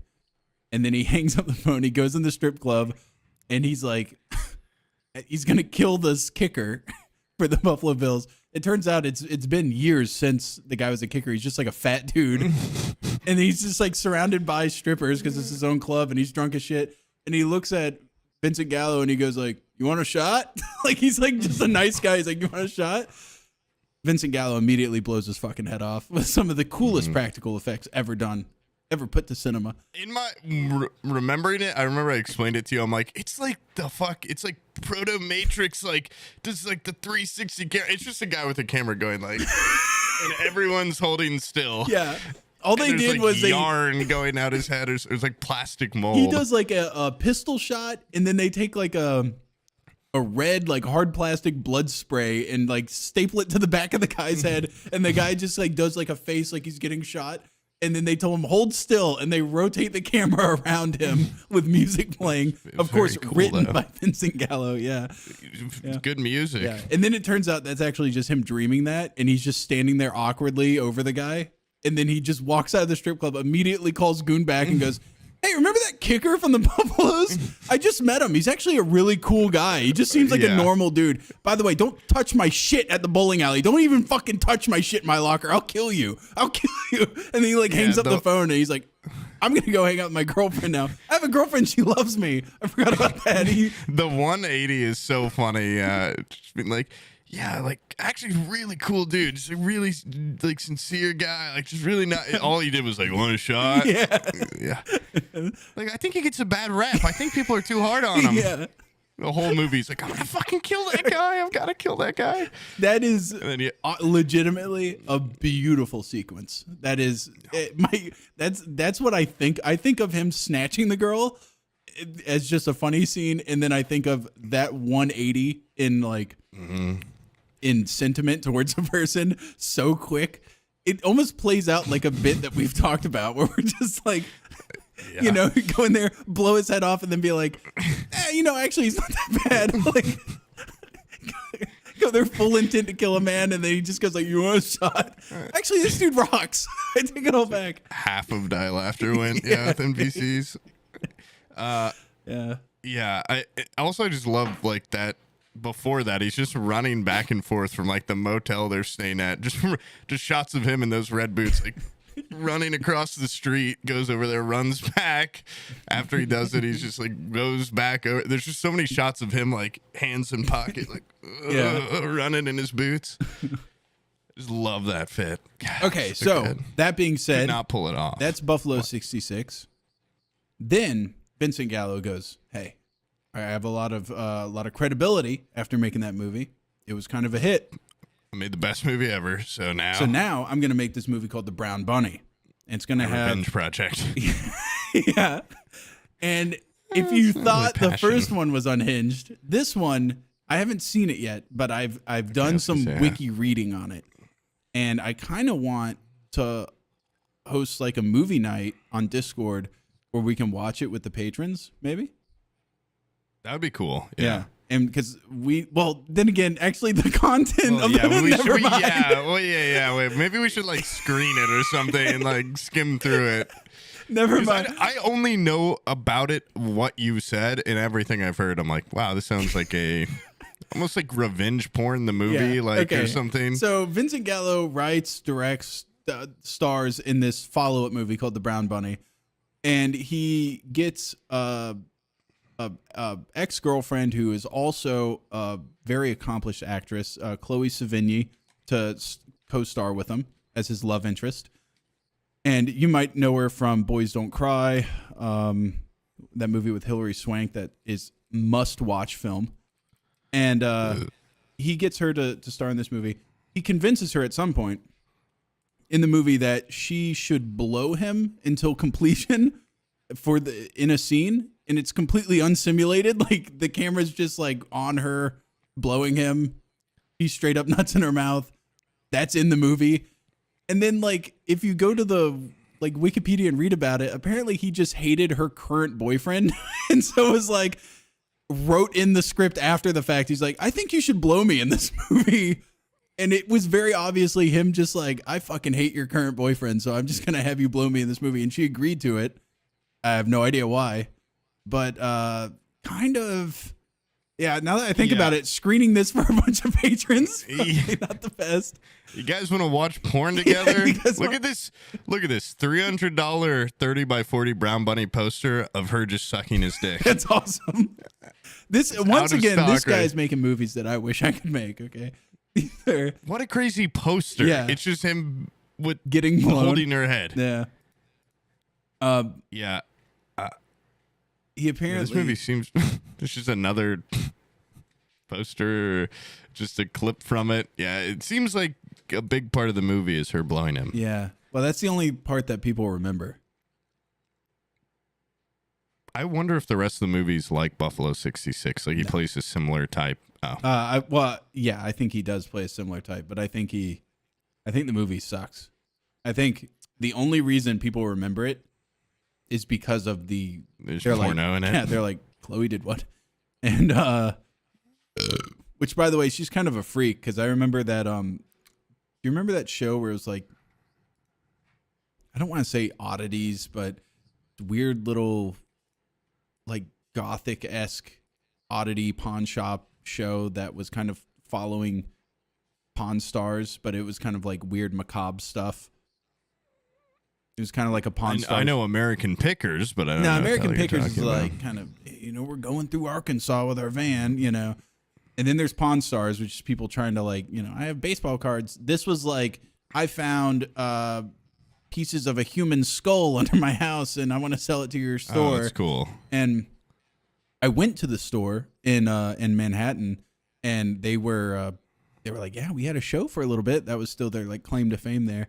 They had it for like 2 or 3 seasons. A big merch section. Yeah, and I remember Chloe Sevigny was on there, and she has like paintings in her house that I don't know if she commissioned or bought them or whatever, but the person just painted with their poop. That's all they painted with, and she like collects them. I'm like, this lady blows this dude for this movie behind glass or something. Like they just stink. No, those things are just raw. Just raw out there. You gotta reapply paint or yeah, it's starting to fade. It's starting to fade. You gotta reapply. I need to get that guy over to my house. Yeah, beans and cornbread tonight for dinner. Okay, I need to touch up. Yeah, beans and cornbread tonight. Tomorrow for the shadows, I'm gonna need something spinach heavy. Okay. I'm going to Google poop painting and see if this pops up. You can see a lot of prison artwork on the walls. There's this awesome Instagram page called like Crime Scene Cleaners or something, and half of what they would do was like, it was like clean up after someone got hit by a train or something like that. So those are kind of gross, but there was a lot of what they got called to do was inmate went crazy and painted on the walls with his poop, and we had to go in there and clean it out. And sorry, those are some insane sneezes. The amount of just like unhinged scribblings that I saw on that page of just inmates that are like, I've lost my mind. I'm gonna draw with my shit on the wall. Everything looks like what's that folk artist Basquiat? You know what I'm talking about? Oh, is it like Bassett or something? Yeah. Basshound. I know what you're talking about. I use with Andy Warhol or whatever. Yeah, Jean-Michel Basquiat, I think is his name. It doesn't sound right, but also I don't know. Basquiat. I don't know how to pronounce that. I see a lot of words that I don't know how to pronounce because I just read them and I can't pronounce well. But basically what I'm saying is these inmate poop paintings were kind of like black and white versions of these Jean-Michel. Brown and red versions. Yeah, brown and red versions We've got of these. 2 colors to work with here. This art. I might be able to get yellow. Well, imagine how bored you'd be in prison. That's true. I think I would shun poop painting for the first year, and then I would run out of all the books in the library. What? I just had that tweet today about how I would kind of be like a funny leader that would bring everyone together. But I think in reality, if I went into prison, I would, well, I'd be raped, but also I would, I wouldn't kill myself. It depends on how long I'm there, you know, and what kind of prison. Yeah. But, you know, everyone's always like, you got to join a gang, you know. Do you have to? Show them some. I don't know. Well, that's what I'm wondering. Like, can I just be like with the old guys, like the funny guys? Like, I'm sure there's like a little funny group, makes everyone laugh or something. Like podcasters. I want to be like in there. the Brooks of, like, if you've ever seen Shawshank. There's like the old guy It's been Brooks, a long time, and he just like works in the library or whatever, and he's just I mean, like, I'm not affiliated with all that shit. I'm just old man Brooks. I think you have to garner some respect and age, though. Like if you went in there now, He probably crushed a lot of people's heads in books, and then they're like, don't fuck with the library guy. if you went in there now, I'd suggest you just peel off your hair and then go, I don't have a dad. I don't have a Jewish dad. And then just go over and hang out at the, hey, look at this. Look, here's a Rust video. Here's my application. Let me in. Yeah. I would, I think I'd probably just be killed. I'd probably, you know, I lean on humor when I'm like uncomfortable. I make the wrong joke to the wrong guy and he just got me. Oh yeah, Selly would kill me in a second. My cellmate would make me his bitch in 2 seconds. Oh fuck. You go bend over. I go, yes, sir. Okay, thank you, sir. Thank you very much, sir. Which is funny because I was just telling Sam earlier about apparently my uncle was like a fucking bad boy in prison and was like with the cartel, like hanging out with the Mexican gangs. Yeah. I'd be like, hey, I go over to the Mexican gang. Hey, have you heard of my uncle? Don't you guys know him? And then they go, cut my head off. Honestly, though, like, can it really be that bad? Prison. I mean, the guards are there to protect you, right? Every video I see from prison, I'm like, aren't there guards here or something? Like, what's good?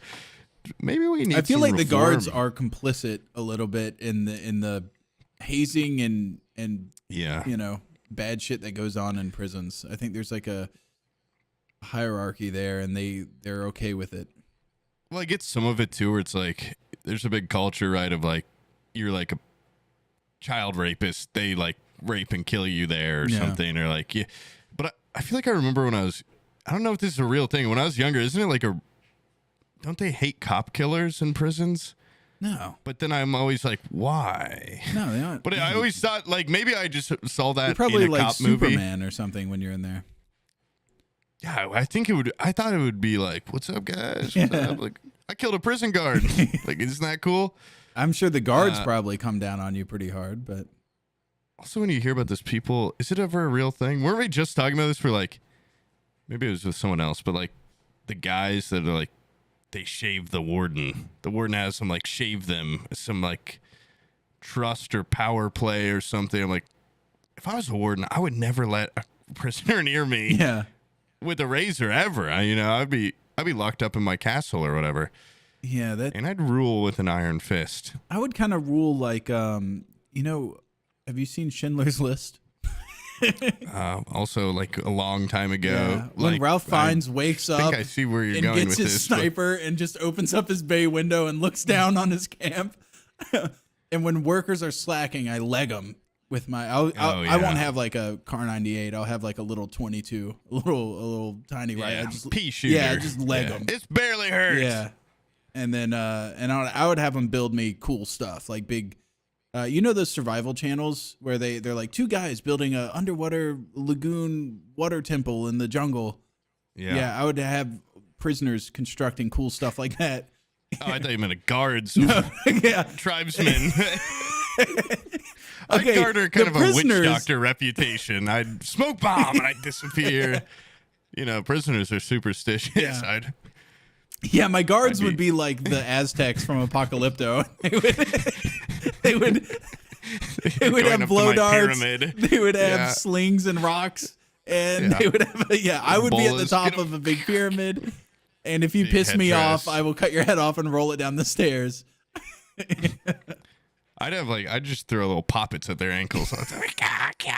That would be frightening. Like 200 years ago. I think now they would be like, I played with those when I was a what kid. if they've been serving for 200 years? You know, they've been in there for a couple life sentences. Yeah. Then they're like, still, you know, they don't know what's going on in the outside world. Like, actually, witches rule this world now. So, sorry. I've seen so many videos of there's like a guy that has a very flourishing YouTube channel where he's like, A prisoner. yeah, he's a prisoner, and he's like, hey, it's hot in here, man. You want me to make you a McFlurry? And he just like shows how to make a McFlurry from stuff he gets from the commissary. And I'm like, how are you editing this? Like, how are you making this? Hey, what's up, guys? Today, making Oreo shake mukbang. And then he does his DJI drone shot of the prison. Yeah. Hey guys. So let's get into it. All the prisoners laughing and dancing. Yeah. He's got the guards doing the Harlem Shake. Yeah. Like, how the fuck is that guy like filming that in prison? Because they put up their ass or something. I don't know. Get a phone pocket. I'm not sure. Yeah, I'm gonna need you to smuggle in a mic boom and a mic arm up your ass. I wonder too if there's like a certain level of like the guards or warden like allowing that kind of stuff just so they keep themselves entertained or Busy. something, or if they, you know. Yeah, you can have internet access. You can have a YouTube channel. You can't have like a fucking sharpened screwdriver or anything. Yeah. Yeah. You can have a blossoming YouTube career. Yeah, you can have fans and glory. But I think I would. Do you think you would do prison workout? Like try to, while you're in there, come out one day and be like fucking shredded? Or would you just kind of do the same I saw stuff? an interview with a guy that was like, what they do is they wait until you're doing push-ups. They wait until you're gassed while you're doing workouts. That's when they knife you, because then you bleed out in like 20 seconds because your heart's already pumping. So no, I would live a completely sedentary lifestyle. I'd be out on the yard just laying on the bleachers flat, and I would make sure I never got my heart rate up. That way I'm stab proof, you know? Yeah, I'd just be like a gargoyle. Yeah. That guy hasn't moved in a year. Don't get near that guy. That guy freaks us the fuck out. He barely. You know how slow he'd bleed? I think Get away from he's him. like cold blooded. He just comes out here and lays on a rock in the sun and then doesn't move.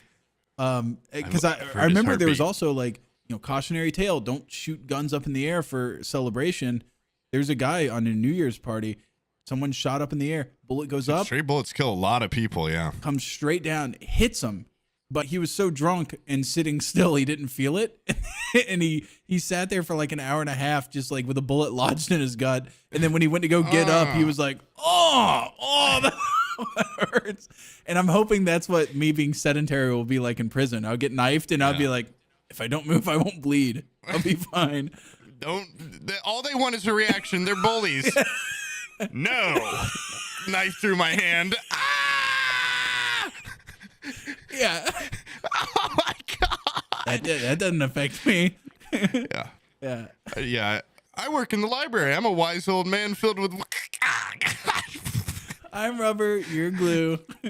Everything you say to me bounces off of me, and then they just garrote me, like piano wire me. Okay, I take it back. Your wire, I'm skin. Help. I'd be working out in here in the library and come out like. Yeah. I come out fucking so wise and smart. And You know, I'm come out like I've Dr. only read Manhattan, books from levitating Yeah. over the Magneto. Yeah, Magneto fly out of the prison.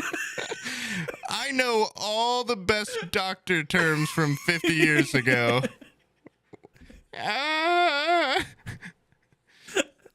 That would be awesome. Yeah, if I could somehow levitate when I get out of there.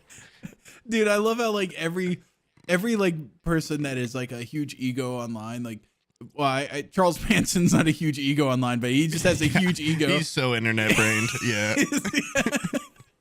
Like every He's been too appeal much thing, time on TikTok. they ask him, he's just like, man, in my cell, I'm free because I'm free up here. And I'm like, whatever you got to say to make yourself feel better, dude. Andrew Tate did the same thing when he's in prison. He's like, you guys think you caged me up? I'm free up here. I'm like, whatever, dude. You're locked in here with me. You know, have your daydreams about boobs all you want. It's, the real thing's outside, okay? It's not that fucking In my great, head, man. I'm flying over the clouds with my dragon friends, and I'm free in here. miles away. I've read the And then- Harry Potter series 5 times now. And then a guy pulls his dick out and it's like, get to work. Like, oh, fuck. Just another dragon. Have you The beast. Have you seen there? I think it's Breaking Bad. Have you watched Breaking Bad? I've seen most of it. There's at the end, Jesse. Oh, fuck. It's like Okay. one part I haven't seen. Oh, fuck. But I've seen the, like, him die and stuff. Oh well, at the end, Jesse is like been caged in this underground meth lab, and they have him literally like a big chain padlock around his waist, and it's hoisted up to like a rigging thing above his head. And so as he walks around, like it just follows him, and he can't leave. And they have him cooking in there. And there's like this beautiful opening segment where it's him working on a box, like he's like woodworking, and he's like, you know, putting a labor of love into making this beautiful box and stuff. And then he goes to like walk away with the box, and he gets tugged on, and it makes him wake up, and he's like, I'm not in a wood shop making a box. I'm in this goddamn meth lab, and it's dark in here, and I'm like chained up, and he's so sad. That's what probably I would be in prison, like sucking a guy's dick, like, fantasizing. I'm a polishing I'm at machine. a fair, and I'm eating a big corn dog. And my life rocks. I'm free up here. Ooh, free foot-long corn dog in my mouth. I'm a millionaire, and I'm having I have a loving life, and I'm just getting a colonoscopy, okay? Just doing a checkup. Yeah. How's everything going back there, doctor? Shut up! Oh, God, I remember Oh, fuck, I'm everything. in prison. It's a big rock candy. I'm in the big rock candy mountain. Everything, the streams are bubble gum. Oh, man. Oh, God. I think my biggest fear about prison obviously getting like killed and raped and all that stuff, but having to use the toilet right in front of another person because I'm a shy pisser.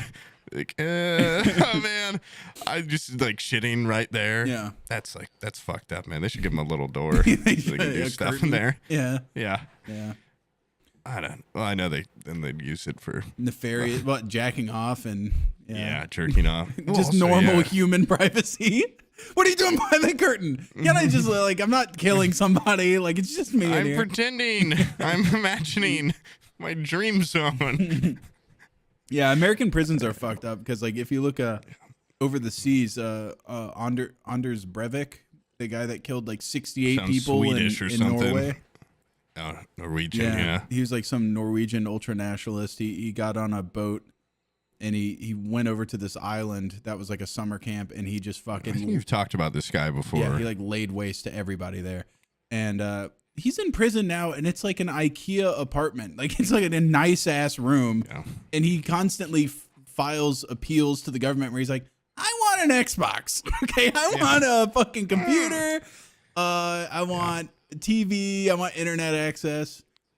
There's got to be a middle ground where you just get original Xbox for killing a bunch of people. You don't get 360. You don't get Xbox One, you know. I feel like you should get the IKEA apartment. You should get like a place where it's like not, but then they send in a guy that just beats the fuck out of you at least once a week. And then a psychiatrist comes right after and is like, tell me and how breaks that your made you mind. feel. Yeah. He comes in and goes, you're actually not free in your mind. You're actually still in prison. And there's no amount of fucking talking your way out of it. You're in your mind palace, and the psychiatrist is mentally breaking down the walls. And he's like, I'm going to lassoing install you out of bars on the air. windows in your mind palace. No. I just shot down that dragon you're riding. No. That corn dog's actually a cock, and it's in your mouth. Yeah. You're not free anywhere. You might live in this nice room, but we go deeper. It's about reform over here, okay? We're gonna break you down as a person. It's about facing the realities of your situation. And your situation is you are getting fucked, okay? No mental gymnastics, okay? You can't gaslight yourself into positivity. Wait a second, that guy's pretending it's a corn dog. I can tell. He's nibbling on it. No. Wake up. There's That there's would- yeah, one that'd guy be- that's like in jail right now that he snuck a phone into his cell to listen to this. I'm using this podcast to escape. There is no escape. Yeah, psychiatrist with a water bottle is gonna spray you. Wake up, get out of there. Oh no. Yeah, that would be quite awesome if we did that to prisoners. Yeah, we should go even further. Yeah. They're getting too much time up here to think. Too much thinking time. They should have like Clockwork Orange, like eye holders open at all times. He You shouldn't be allowed to blink. Yeah. Get a little squeegee and you No, clean no your eyes. escapism. The only movies they show them are just like prison movies. That's how bad it is. Shawshank Redemption, they cut it off before they escape. Yeah. He crawls in through the tube, and then it just cuts to black. Andy Dufresne or whatever. He died of suffocating in a shit pipe. Yeah, he choked on poop and he died. And then we dragged him out of there and beat him to death even more. Oh man. Oh jeez. Morgan Freeman got beat with hammers for being an accomplice. Yeah. So don't ever think of escaping. Make him just watch The Rock and that, or Yeah. is that what it's called? The Rock? With Sean Connery. Yeah. The Alcatraz movie. Have you seen that movie Scum? No. It's like a 1970s British. It's about like a Boring. kid that gets put into like a reformatory type school, and apparently it's like a true story of not exactly like this guy's story, but of how the conditions were, where like the guards of these reform schools kind of knew that there was fucked up shit going on, and they let it happen. And he's a good guy that like takes the fall for his brother or something and gets sent in his stead because he knew his brother wouldn't be able to hack it. And he's like a good guy, and then like the system turns him into a bad guy. Like he was kind of good, and then he's like, there was so much injustice in there. He's like, fuck it, dude, and he puts like billiard balls in a sock, and he fucking cracks a guy over the head with them, breaks another guy's fucking head on a sink, and then he's like, I run this shit, and it's like you like watch a guy turn into a bad guy in front of you. In every picture on this, he's just holding a little metal pipe. Yeah. It's very he does some British. damage. It's like the most Yeah. insanely British shit. He's just like, I got my tool. It's just a little lead pipe. There was a book they made us read in elementary that has stuck with me so much, where it's like this little British kid finds a jewel in the dirt or something, and it's like, oh, like I'll be able to eat. Like I don't remember it super well. But he's like, I found this jewel. And then they're like, thief. And they send him on a boat to go to, like, they send him to Australia, basically, with a bunch of, like, slaves and prisoners and all this shit. And his best friend is, like, this little kid. And at one point, the other, like, kids in the boat, like, hold him down and poke, like, a needle through his eyes, like, over and over, so he's blind. I remember reading that and being like, Jesus Christ, like, oh man, I'm glad I'm not British. And then I found out about American prisons, and I'm like, oh fuck, Yeah, it's that could even still worse. happen to me. Yeah, holy shit, Yeah. they might do that with their penis. Oh god.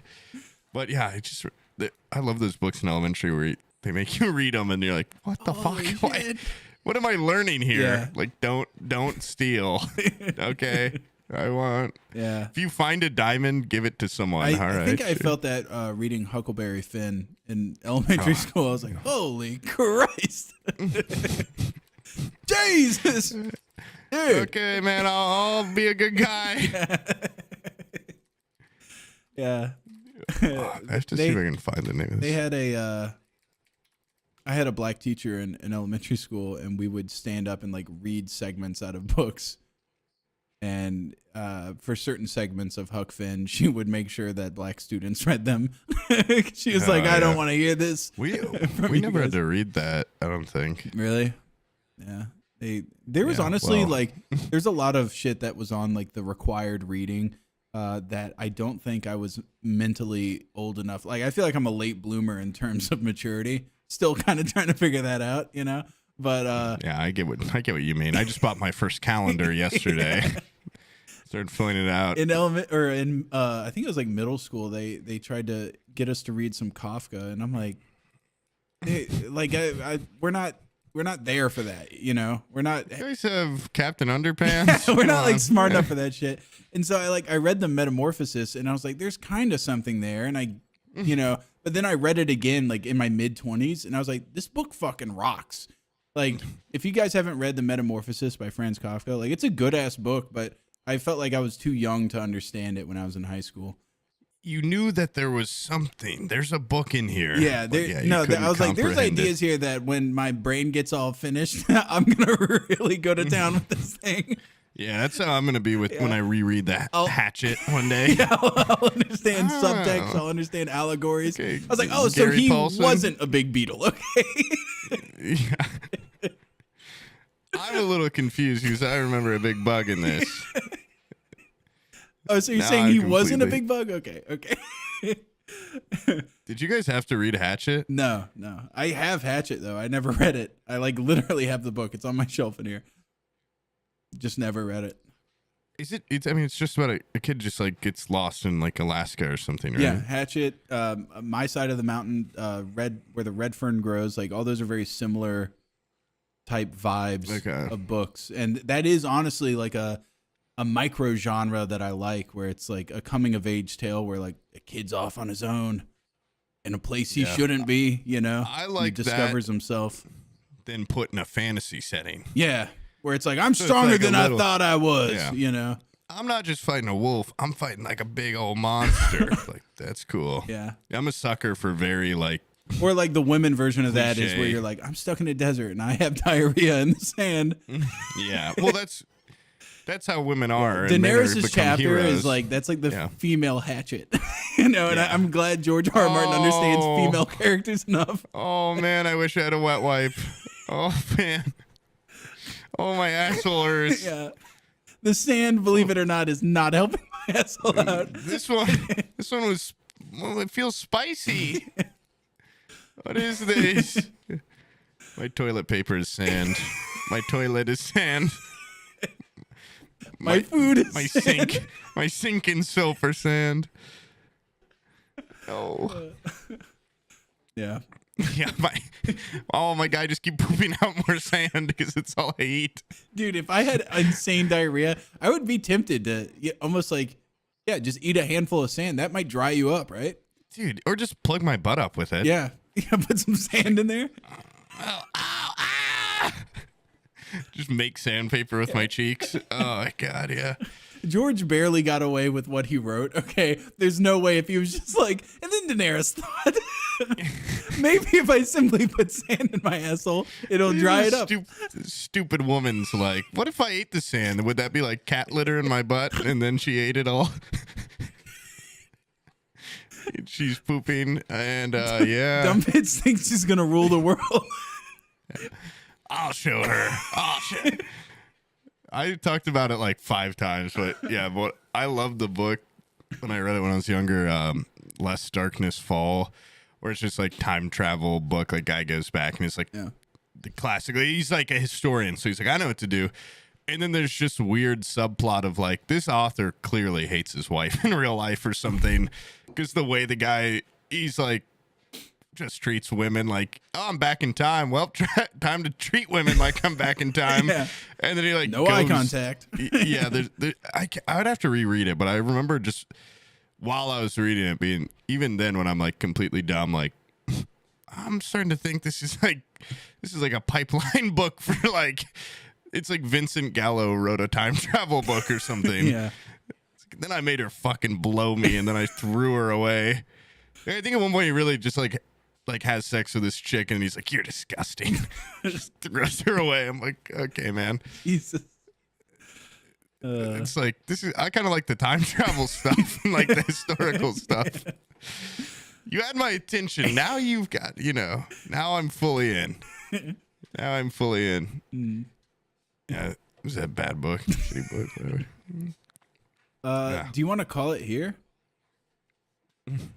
Call what here? The episode? You wanna- Oh yeah, yeah. That's like 2 goons have. We just did 2 weeks of their work in 2 hours. Yep, and our cameras were in focus. That's what separates Yeah, us from them. And you can see a little bit of chest and hip face, and yeah, Yeah. that was That was, yeah. Episode about Vincent Gallo and Lost now over, guys. This is the outro. Thanks, I guys. had plenty. Thanks I had plenty of giggles. I thought there was some. I did I too. thought there Yeah, was some good bits in there. I like the part where we're planning on doing some sort of terrorist attack against Freddie Wong. I forgot about that. No. I honestly, my highlight of every episode is just talking about killing someone in a creative way.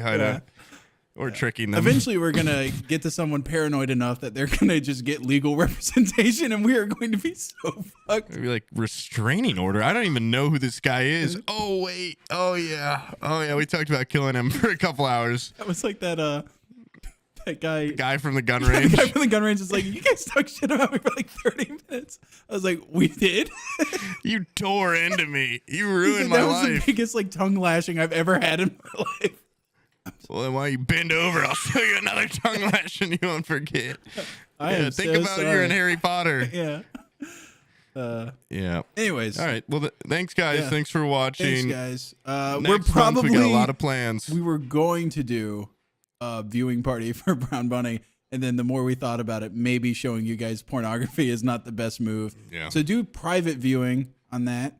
Let us know what it's like. Yeah, and we also got this service. This one's recommended by Mr. Stalt, our loyal editor, and it's called SpeakPipe, where we can basically ask you guys a question. We don't know what we're gonna ask, but it's gonna be a topic of something, and then we'll give you the personal. link on Patreon, and you guys can go there and just record a response, and then we can go through those responses during the episode. That way we can kind of incorporate patrons, but if you're depressing and sad, we don't feel as bad when we just go, next.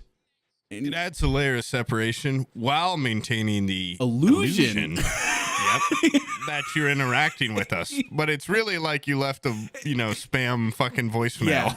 Yeah. We're going So you through can and go, pretend "Oh." like it's a corn dog, but in reality, You're sucking our dicks, okay? But you're pretending you're getting some good out of it. So maybe you guys do that.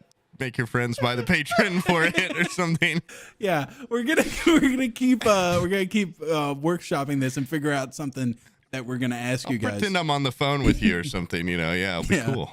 I can't figure out how to make the SpeakPipe thing recognize which microphone I want it to. So every time I try to leave myself a message on there, it's like did that it's my too. webcam mic, and it's like, Yeah.